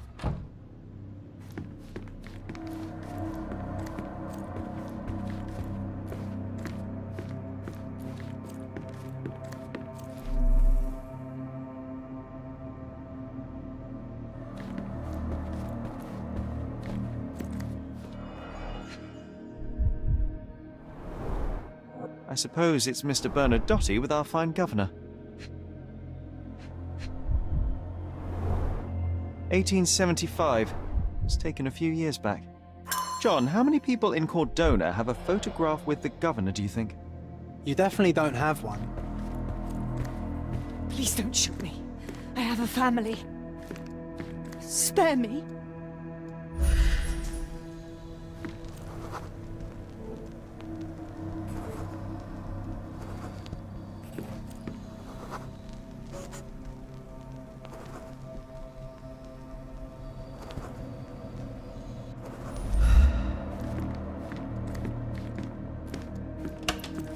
So, you've cut through all the guards just to talk to me. Then come here, and we shall talk.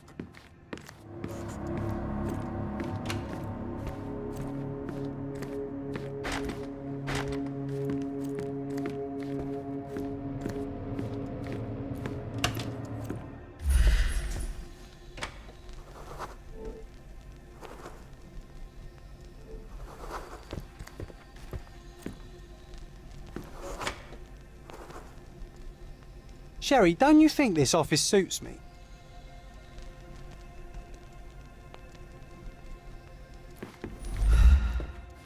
Whenever you're ready. I'd hate to intrude.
Bad news.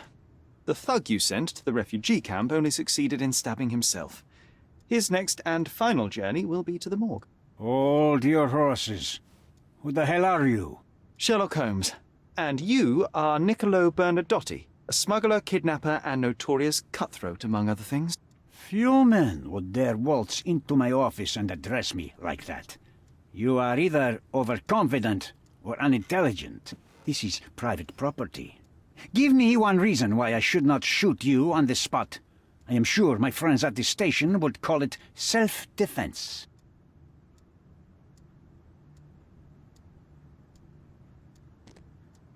Mr. Bernadotti, do you know the name Boniface Mercurio? I do not. Mercurio was a local artist. Recently, a man broke into his apartment, ransacked the place, and killed him. The thief was looking for something. You are testing my patience, boy. In a moment, the connection will reveal itself. I was hired, privately, to investigate the recent theft of a painting from an art gallery. My investigation led me to a man from your organization, and thus, to you, Mr. Bernadotti. That is quite a stretch. Why would I need to steal a painting when I could buy anyone I wanted? Interestingly enough, I spotted the stolen painting in your storeroom. I buy and sell a lot of things, Mr. Holmes. Unfortunately, if this is true, it is not the first time I have been sold stolen merchandise. I presume you were hired by the owner of the gallery. Tell them to contact me, and we'll sort out the situation. So, this painting is why you broke into my office. As I said, your man was found dead in the refugee camp. He was there to kidnap a woman, but the other refugees intervened to try and save her. The ensuing scuffle resulted in the man's accidental suicide. He sported the same tattoo as your men in this building. In fact, it also bears a resemblance to the one on your neck. Care to explain what business your man had with this woman? You have no idea what you are talking about. I can assure you this was no kidnapping. The refugees in the camp are on edge. What happened there is a tragic accident, one I am not responsible for. For what reason was your man there if not to abduct her? Why would I answer? You are yet to justify your presence in the slightest. So many words, so little action. When you barged into my office, Mr. Holmes, I got the impression you wanted to talk business. Now I see you had come just to talk. Tell me exactly what you want, or get out. It was necessary groundwork for what comes next. I have enough evidence to conclude that the gallery thief, the artist's killer, and the dead man in the camp are all the same person. Your time is almost up, Mr. Holmes. Before you draw your gun, there is one final detail I am yet to mention. The young woman your man was tasked to collect from the refugee camp had been defiled at a perverse masquerade party. That violation was captured in a photograph by Boniface Mercurio and used as a reference for his painting. The photo shows the attacker's face. Finally. That's why you're here, Mr. Holmes. You have the photograph. It is what your man was after when he broke into Mercurio's apartment, and it is what you're after too, isn't it, Mr. Bernadotti? You have the photograph with you? How much do you want for it? I am not naive enough to carry it with me, and I am compelled to ask why you want it. Who is the man visible in the photograph? An associate? Not yet, Mr. Holmes. Though with this picture, that may change. The man in the photo is a British envoy on Cordona. What exactly do you want from him? My business dealings are often arduous in their bureaucracy. A man in his position, willing to look the other way, could ease my work significantly. In return, I will make sure no one looks his way either. A favor for a favor. Also known as blackmail, the modus operandi of any true professional. It was not originally my idea.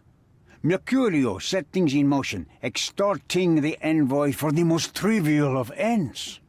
Money. In response, the envoy hired my man to retrieve the painting and the photograph, eliminating Mercurio's leverage. I only learned the whole story after the artist was killed in his home. And rather than extricate yourself, instead you took over Mercurio's venture. It fell into my lap. As a businessman, I simply seized the opportunity. Now, how much do you want for the image? Why did you send your man to remove the woman from the camp? Without a photograph, her testimony was the next best thing. Securing her was in everyone's interest. Victims and witnesses all too often disappear. I thought the girl was safer with us. I did not anticipate what would happen at the camp.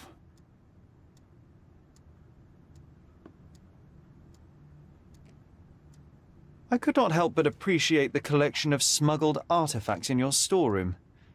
You have rather diversified your business. Oh, high and mighty of you, Mr. Holmes. Not all smuggling is immoral. I pay generous rates to developing cultures and spread their culture to eager buyers. And furthermore, I supply many immigrants with a taste of home. A very convenient way of thinking. I have traveled wildly, Mr. Holmes. I've seen people in far-flung lands for whom my services are a lifeline. Without them, they would starve. The tax on cargo is often so absurd that it would be more profitable to simply sink your ship than dock it in the harbor. And trust me, I am speaking from experience. I saw refugees from the camp at your warehouse. They work for you. I have made certain arrangements with City Hall and the police. Thanks to me, refugees can work and be paid. It's a pathway to freedom. And how much do you save by capitalizing on their cheap labor? I have heard no complaints. They seem happy just to get out of that slum. Why should I give you the photograph? Just name your price. What if my price were not money? You claim to have connections, Mr. Bernadotte. Perhaps you could improve conditions for the refugees. Give them a chance for a better life. Ha! I do have connections, Mr. Holmes, but help the whole camp? You are asking too much. I could, however, make arrangements for one person. The woman who was violated will have her own home outside the camp, solely for her and her child. She will no longer be a refugee, but a princess. That I can guarantee. Is that really possible? It will be neither fast nor easy, but I can do it. She deserves it, don't you agree? And as for her abuser, he will serve me, as much as he deserves.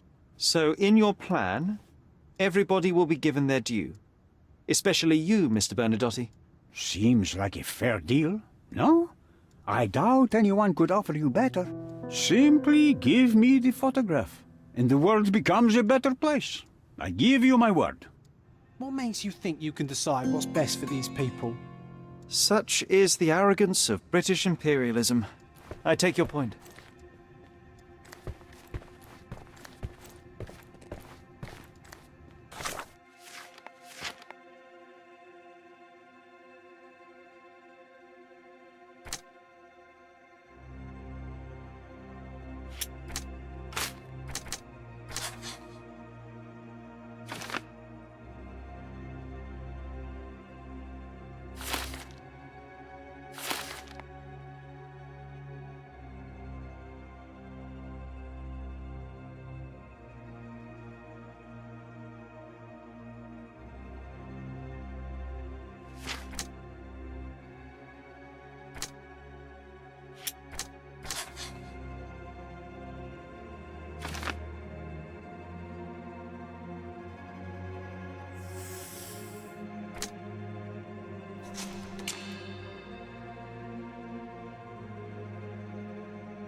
The front door's now open, sir.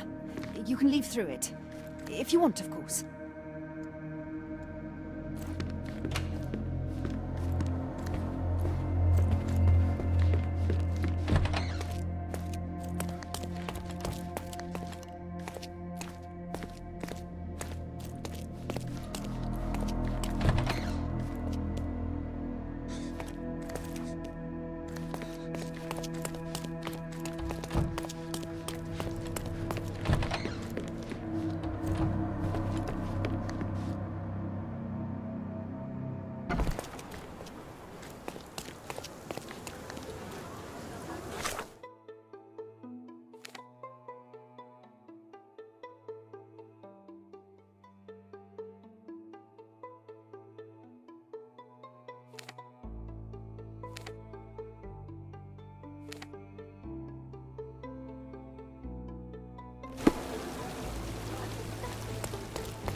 If you're here on matters of signing up for military service, come back tomorrow.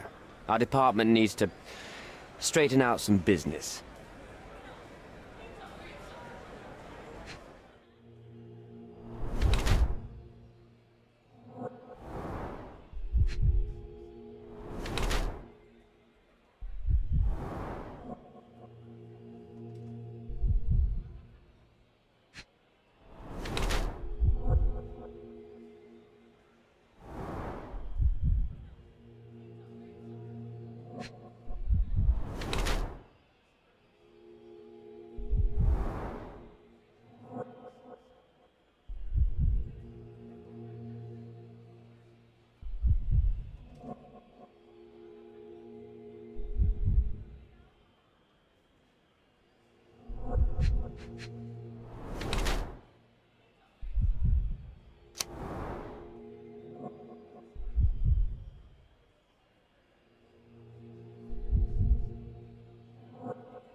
Why are you staring at me like I'm a Madame Tussauds figure? Didn't you hear what I just said? You blame yourself for what you did. Won't be any good unless you confess to me, so I'll try to be polite. What sort of did are we talking about? Are you from the press? I'm here because of Naylor. Who? You don't remember her name. Lad, if you won't tell me why you came, I'll call for someone here to sort you out, if you get my meaning. Do you recognize this man? We definitely look alike. But you have the wrong person. Really? Then you won't mind if I pass this along to the newspaper? All right. All right. Is this about money, as you said in the letter? What kind of sum are we talking about? I've never written a single word to you. Bribery, not my style. So, that letter, it wasn't from you? Well, it appears that more and more people in the city are finding out about your despicable hobby, doesn't it? You're in the clutches of justice, and very soon they will squeeze you. It's in your best interest to cooperate. Fine. I suppose now we have a nice long talk. Do you drink, Mr. Sherlock Holmes. And I do not. Shame. All the best discussions are accompanied by a glass of whiskey. But out of respect for you, I won't drink either. Respect? That's an unusual word in your mouth, Mr. Where are my manners? My name is Thomas Norton, a British envoy in Cordona on a military mission. So, where do we start? You mentioned blackmail. Tell me about it. All right. A couple of days ago, I received an anonymous letter. It said that in the art gallery at Caravansary there exists a painting that incriminates me. The blackmailer made it clear that if there is a painting, then a photograph exists too. And I should be wary of what it might do to my reputation. What does the blackmailer want from you? Money, of course. What else do such people want? Needless to say, I don't remember anyone taking photographs at the party. Up until the last moment, I hoped he was bluffing. But he wasn't, as you've just proven to me. Show me the letter. I burnt it as soon as I read it. I've left enough evidence. There's no need for any more. So, let's return to the beginning. What happened at the party? I vaguely remember that night. As usual at such parties, you meet people, you talk with them, they invite you to spend some time alone with them. What can I say? I got myself mixed up with the wrong company, and somebody must have mixed some psychoactive substance in my drink. After that, it's all blurry. I completely lost my sanity. I made a terrible mistake which I regret deeply. You don't say. Do refugee girls often appear on the menu at those types of parties? It's rather rare. So you didn't attend the party to engage in an exotic experience involving a vulnerable woman unable to accuse you of assault? I would never have planned such a terrible thing. What happened was just bad circumstance. The painting that depicted you in the image of the devil was stolen by a mercenary. Did you have anything to do with it? I might be a rotten person, sir, but hiring criminals for illicit purposes is not in my daily schedule. And buying the painting in an attempt to hide the crime, is that on your daily schedule? What would you do in my situation? I would never put myself in such a situation. You're young. I could never have imagined myself in my current position, yet here I am in front of you. We all make mistakes, Mr. Holmes, and I'm no exception. Boniface Mercurio, does the name mean anything to you? He's an artist, right? The one responsible for the painting that compromises you. I found him dead in his room. Oh, that is bad. Wait, you don't think that I have anything to do with this? You had motive to kill him. Maybe I did, but listen. I know how this looks, but murder? That's on another level. I had thoughts that this Mercutio... Mercurio? Well, him, yes. I thought he could have been the blackmailer. But I was too afraid to make any hasty decisions. There were plenty of ways to fail by making a move, so I chose to wait. To see what he would do next. You have to believe me. I don't believe people, I believe evidence. Then look at the evidence. Mr. Holmes, I've built my entire career on hard work and uncompromising dedication to the Crown. I made a mistake. But I'm not a villain from some cheap adventure fiction. By putting me behind bars, you will benefit precisely no one. Rotting in prison is the least you deserve, but I have a better idea. You will make amends and help the ones you hurt.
Naylor deserves the very utmost of what you can do.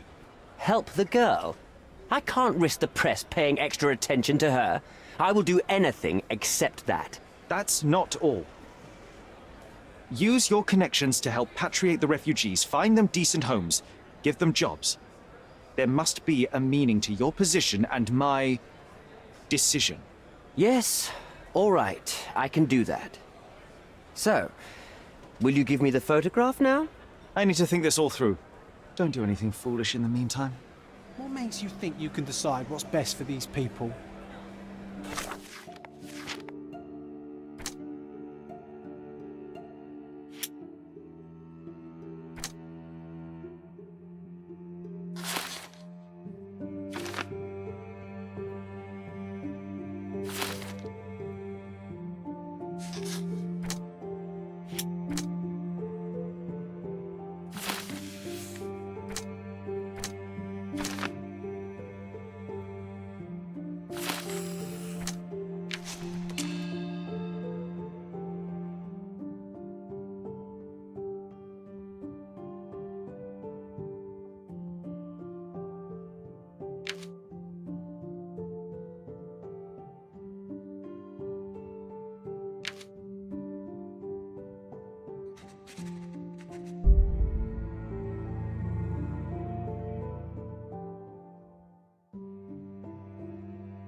Have you thought it all through?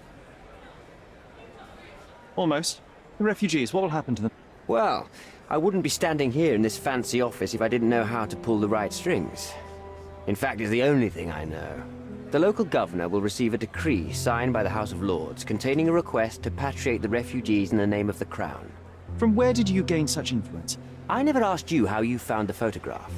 So don't ask the magician how he performs his tricks. But how can I believe you?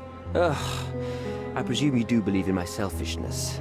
The initiator of the refugee salvation will be none other than the British envoy, savior and protector of those in need.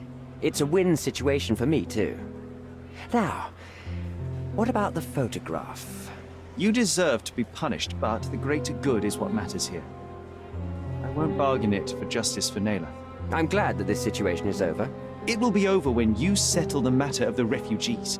You have my word, Mr. Holmes.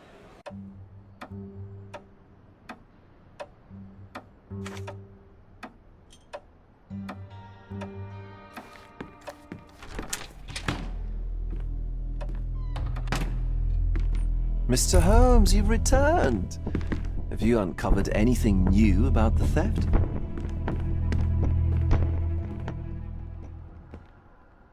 I've brought news, but not all of it will please you. Fill me in, Mr. Holmes. I won't shoot the messenger. I tracked down Boniface Mercurio. I presume he wasn't delighted about the situation. He was not having a good day on account of his murder. Killed in his own flat by the same person that stole his painting. Oh, sweet Mercurio, perishing in the pursuit of his art. How apt. I will miss his exceptional sense of humor. I located the thief, but found him rather cold. He was tight-lipped about the painting, too. Ah, he's dead. How very droll, Mr. Holmes. One presumes you were not responsible. It was an accident at the refugee camp. He impaled himself on his own knife. Life is nothing if not cruel and capricious. What about the stolen painting? Have you located it? I found the painting, but I could not retrieve it. Well then, where is it? In Bernadotti's office. Bernadotti? That shady businessman? Why would he steal it from me? I'm afraid you'll have to ask him yourself. I take it you found something more then. What happened to your crusade of truth? Was it not that important, after all? No truth will satisfy you, Mr. Vogel. It was not an attack, Mr. Holmes. If you've chosen not to tell me, I respect your intention. But it is just rather boring, isn't it? It is what it is. Well, now that we've resolved all of our outstanding matters, I have a gift for you. I took the liberty of having it delivered to Stonewood Manor. I am told it belonged to your mother. Previously you mentioned there may have been more to my mother's passing than consumption. It appears you were right. Oh dear, I'd hoped to be wrong. She was unstable, mentally unwell. She required sustained specialized treatment, but her madness persisted. I knew that Violet had disappeared from the public eye, but had no idea of her suffering. I cannot imagine what you're feeling. I'm fine. And what exactly have you sent me? Frankly, I'm not sure how to answer that. I trust you'll know. Thank you, Mr. Vogel. I am curious to see what you have procured.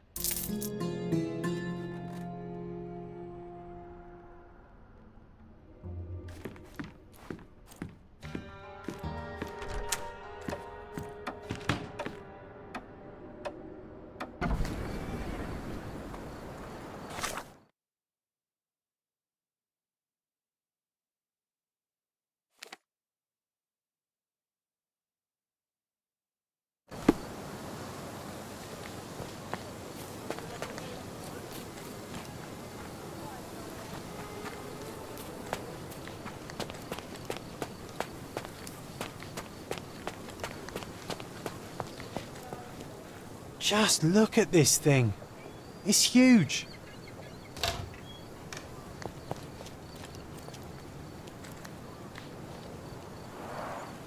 It's a bizarre object, and yet oddly familiar.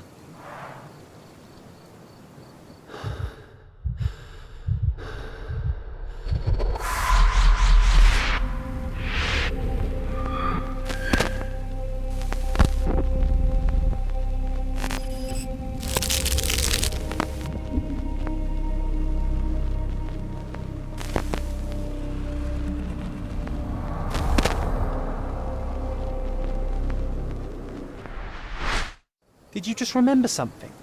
Yes. A room full of curiosities and artifacts. I think I can find it in the manor. Sherlock. So, you continue to pursue the imaginary. I had hoped you might have got all this out of your system by now. Mycroft, what are you doing here? Get out of my house! It's my house, actually. I've come to bring you back. I have no interest in returning, let alone with you. I know you lied about Mother all these years, claiming she was merely ill, but she was unstable. She never had tuberculosis. She was not recuperating, but mentally deteriorating, and you never once thought to tell me. How dare you? I shall not indulge this petulant tantrum. You can just tire yourself out and then slink back to London with your tail between your legs. Just tell me everything! I'm an adult now. Show me the basic courtesy of an explanation. You know I will find out eventually. The goal was stability, and that's what you got. The right thing for everyone was to try and move on from her passing. The consequences of one's actions determines what is right or wrong. Yes, exactly. The ends justify the means. After leaving Cordona, Sherlock, you had a normal childhood. In London, I was able to support you, guide you, shape you into a fine and productive young man. You have so much potential, so much to offer society. But that's not the end. Now I found the truth, and it has shattered everything I knew about her, about you. and about myself. I feel unstable because of you. Your actions were not justified. Lying never is. Oh, grow up, Sherlock. It was a white lie which has as much use in the realm of the interpersonal as the international. It is time you come to accept that some things are bigger than yourself. Oh, you are full of it. You like to pretend you care about the big picture, but it's just an ego trip. You like knowing more than others. You like greasing palms and rubbing shoulders with the rich and powerful. You like having eyes and ears everywhere. The fact it helps the nation is incidental, because all you care about is yourself. It's true. I have agents everywhere, including Cordona.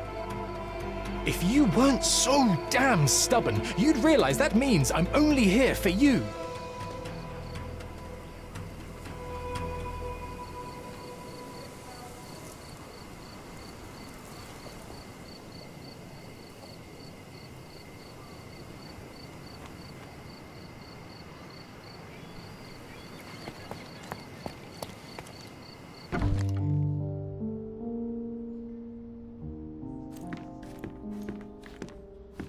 Hey, this is the luggage we brought from London, isn't it?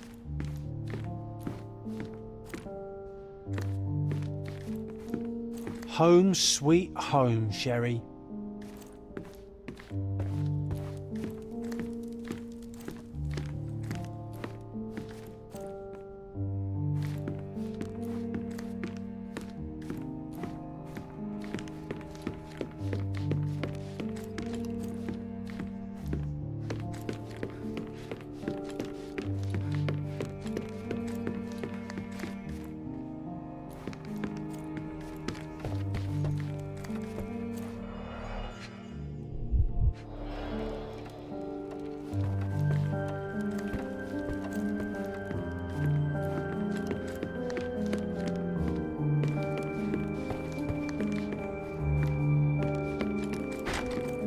Another one.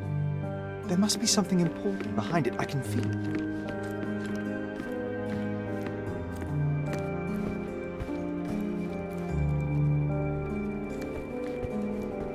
Another one. There must be something important behind it. I can feel it.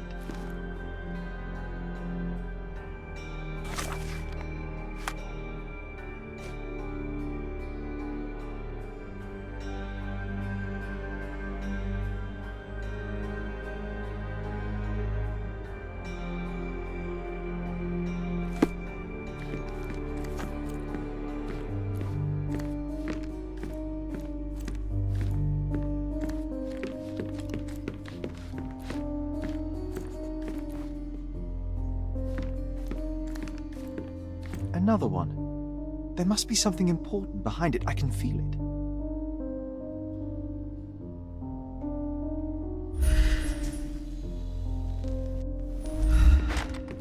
Another one. There must be something important behind it. I can feel it.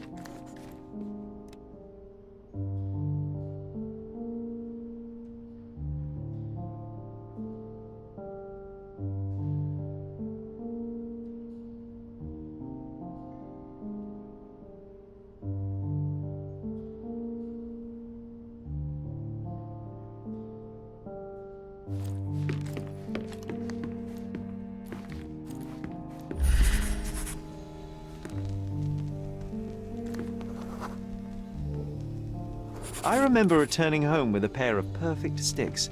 We wanted to turn them into training swords. Oh, that's right. We stood there, frozen, staring at something huge in the main hall.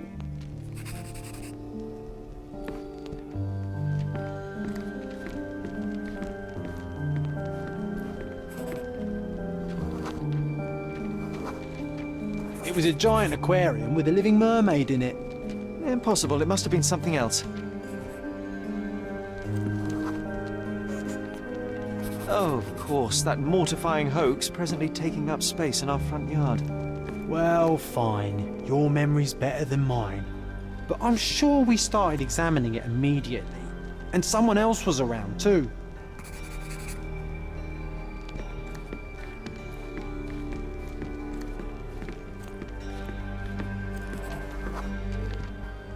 It was my mother. She asked what I thought of the artifact. You were really concentrating. and holding something in your hand. I inspected it with a magnifying glass and was able to confirm it was made of 2 different skeletons. The mermaid was a fake. And so it was time to smash the thing. Your mother took a hammer and... Slow down, John. That's not how it happened. I remember other people joined us. The workers took the artifact and placed it into the cabinet of curiosities. It became part of Mother's collection of fakes. She always said that the truth lies in the details. This mermaid helped me to learn that.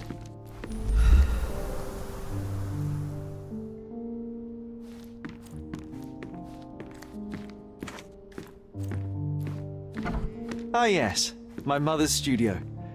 She was an authenticator, and this was her cabinet of curiosities. I never saw the point. What does it matter if some artifact is real or not? It still exists.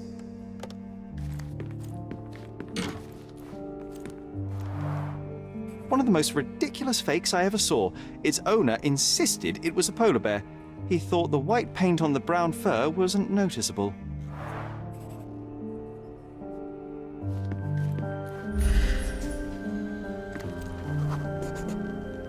I remember this cozy blanket.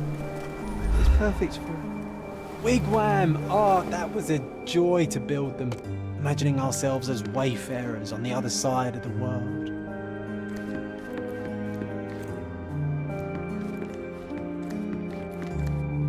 It's a pity how many amazing things are missing from this room. Oh, I remember these. We used them to spar together until Mycroft found out and forbade us from using real weapons.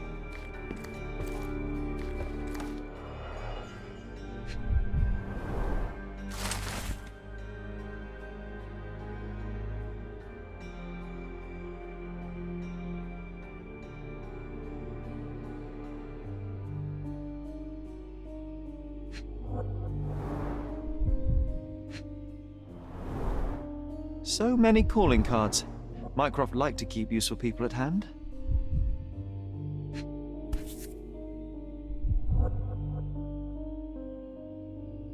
Officer Luciano J. Placido. Reliable and driven. I recognize Mycroft's handwriting.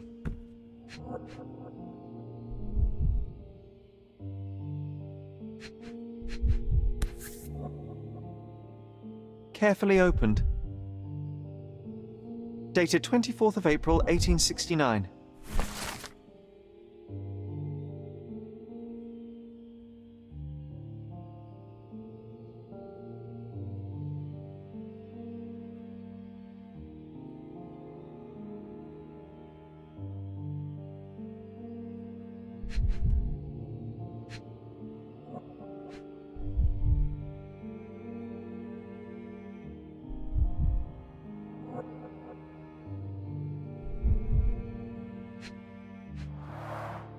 This drawer was always closed. Only Mycroft knew how to open it. I remember we tried to break it open and spy on him, but alas, had no success. Maybe today's the day. Oh, Sherry. Look, it's Roger. This jolly old man's well preserved. Even looks refreshed. I doubt he drew much interest at the auction. That's for the best. I'd be upset if he fell into the wrong hands. The so-called mummy of a Persian princess. The defrauders did good work, but missed one small detail. It's the mummy of a man.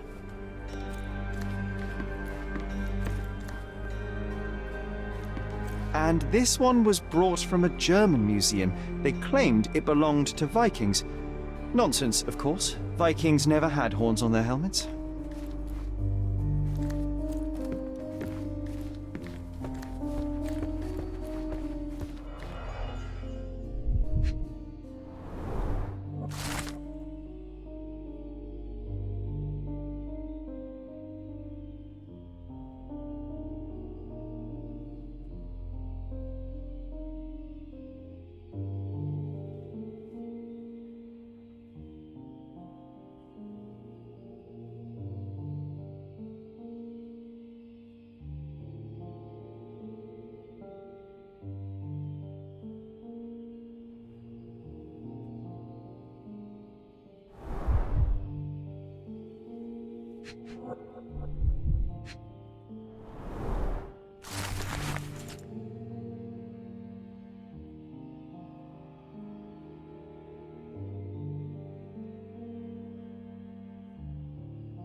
Clearly, it was deliberately torn. I wonder why someone would do that. The Tulpa, Studies in Tibetan Mentalism. An impressive number of bookmarks. Someone was rather obsessed with this subject.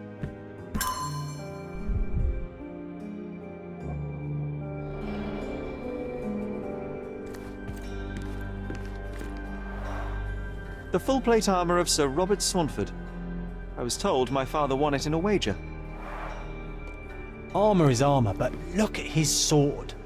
Oh, how badly I wanted to wield the blade. Maybe you take it instead of your pistol. I'm starting to remember something.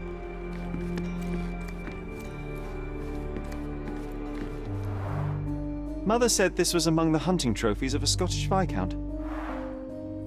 So he tried to persuade everyone that his forest was inhabited by these beasts. It would have been thrilling if it were actually true.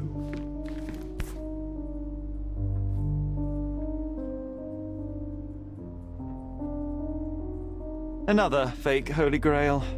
Its owner claimed to be the heir of King Arthur. Scarcely believable. He also insisted a deadly rabbit was hunting him.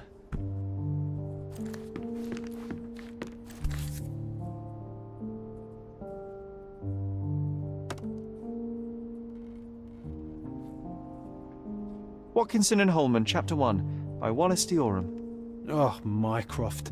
He always acts so serious, but then reads tripe like this. John, if I remember correctly, you couldn't put this book down.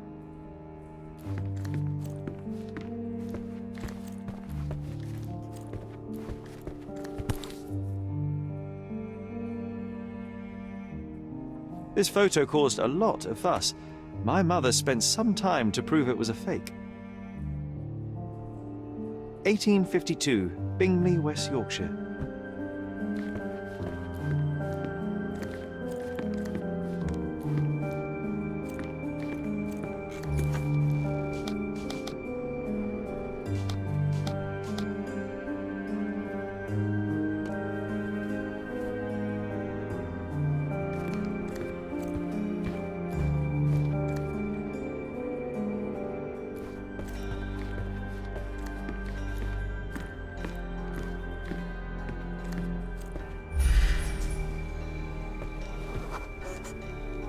Ah, the memory comes back.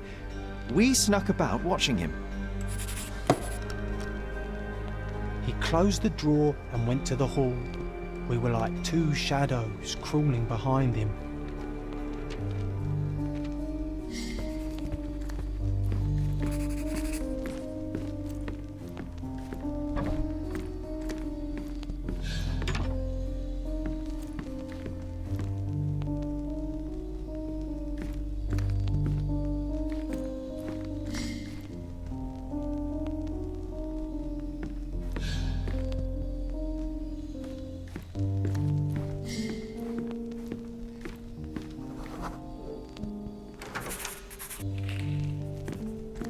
He opened the door to the postman, and they exchanged documents.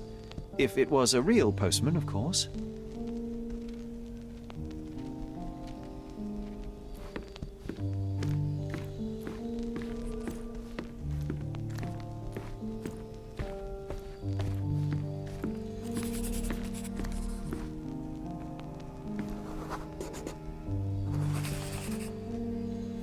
The painting on the wall was slightly atilt. He stopped and straightened it.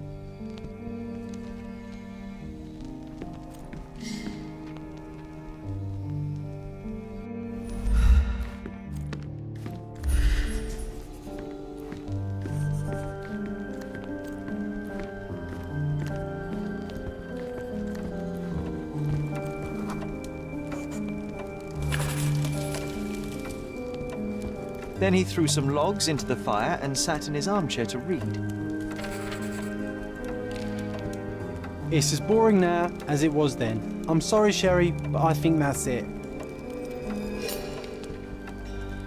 Wait, John, we never use the fireplace in the mornings. What if...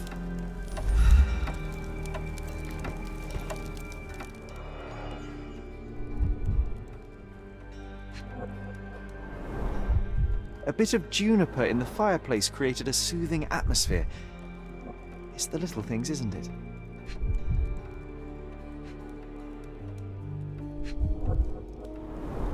I think this is what we're looking for.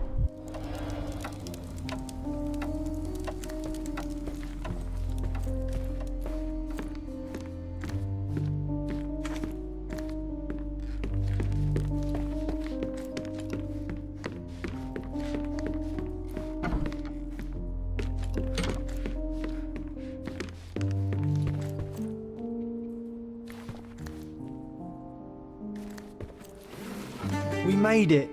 So what's there?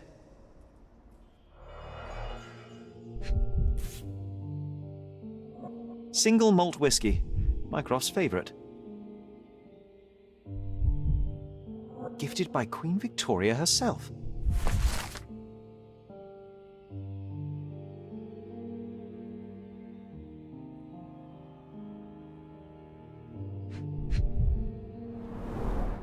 Dossiers on the most influential people on Cordona.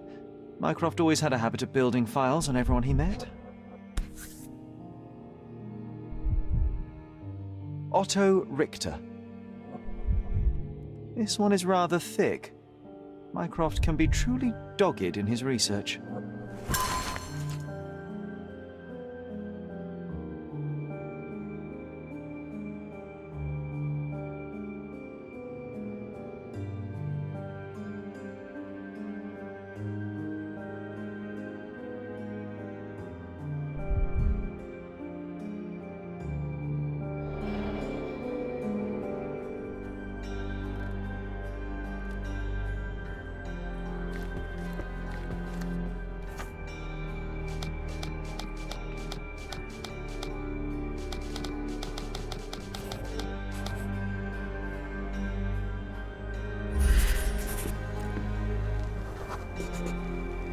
I used this ladder to look at the top shelf, right?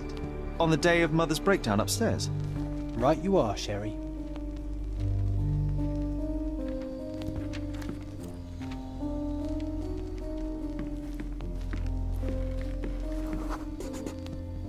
We heard a noise. I can't recall of exactly what, and we didn't have a great view from behind the statue.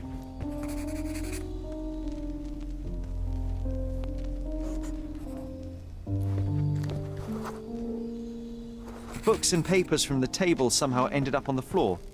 Now it's coming to the surface. I feel it.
You're not even trying, Sherry.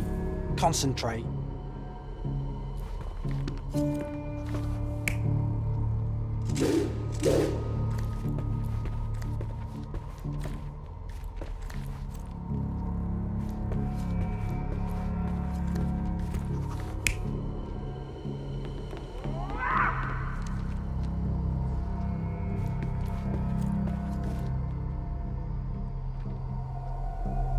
You're not even trying, Sherry.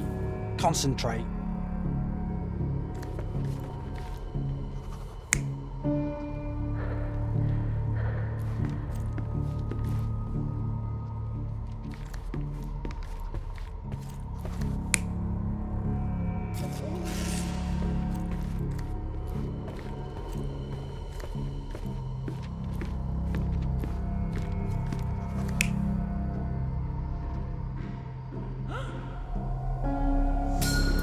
Come on, Sherry.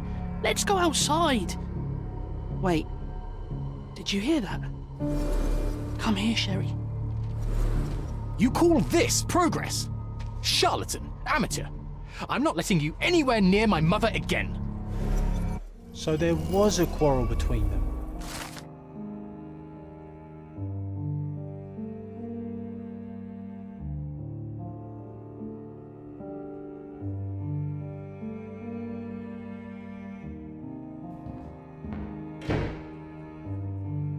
I heard a noise in the hall. Let's check it out.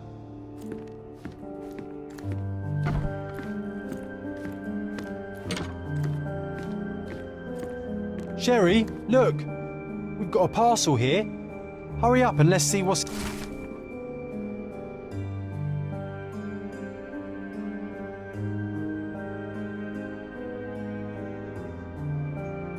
An invitation that comes with a mask. We can't miss this, Sherry.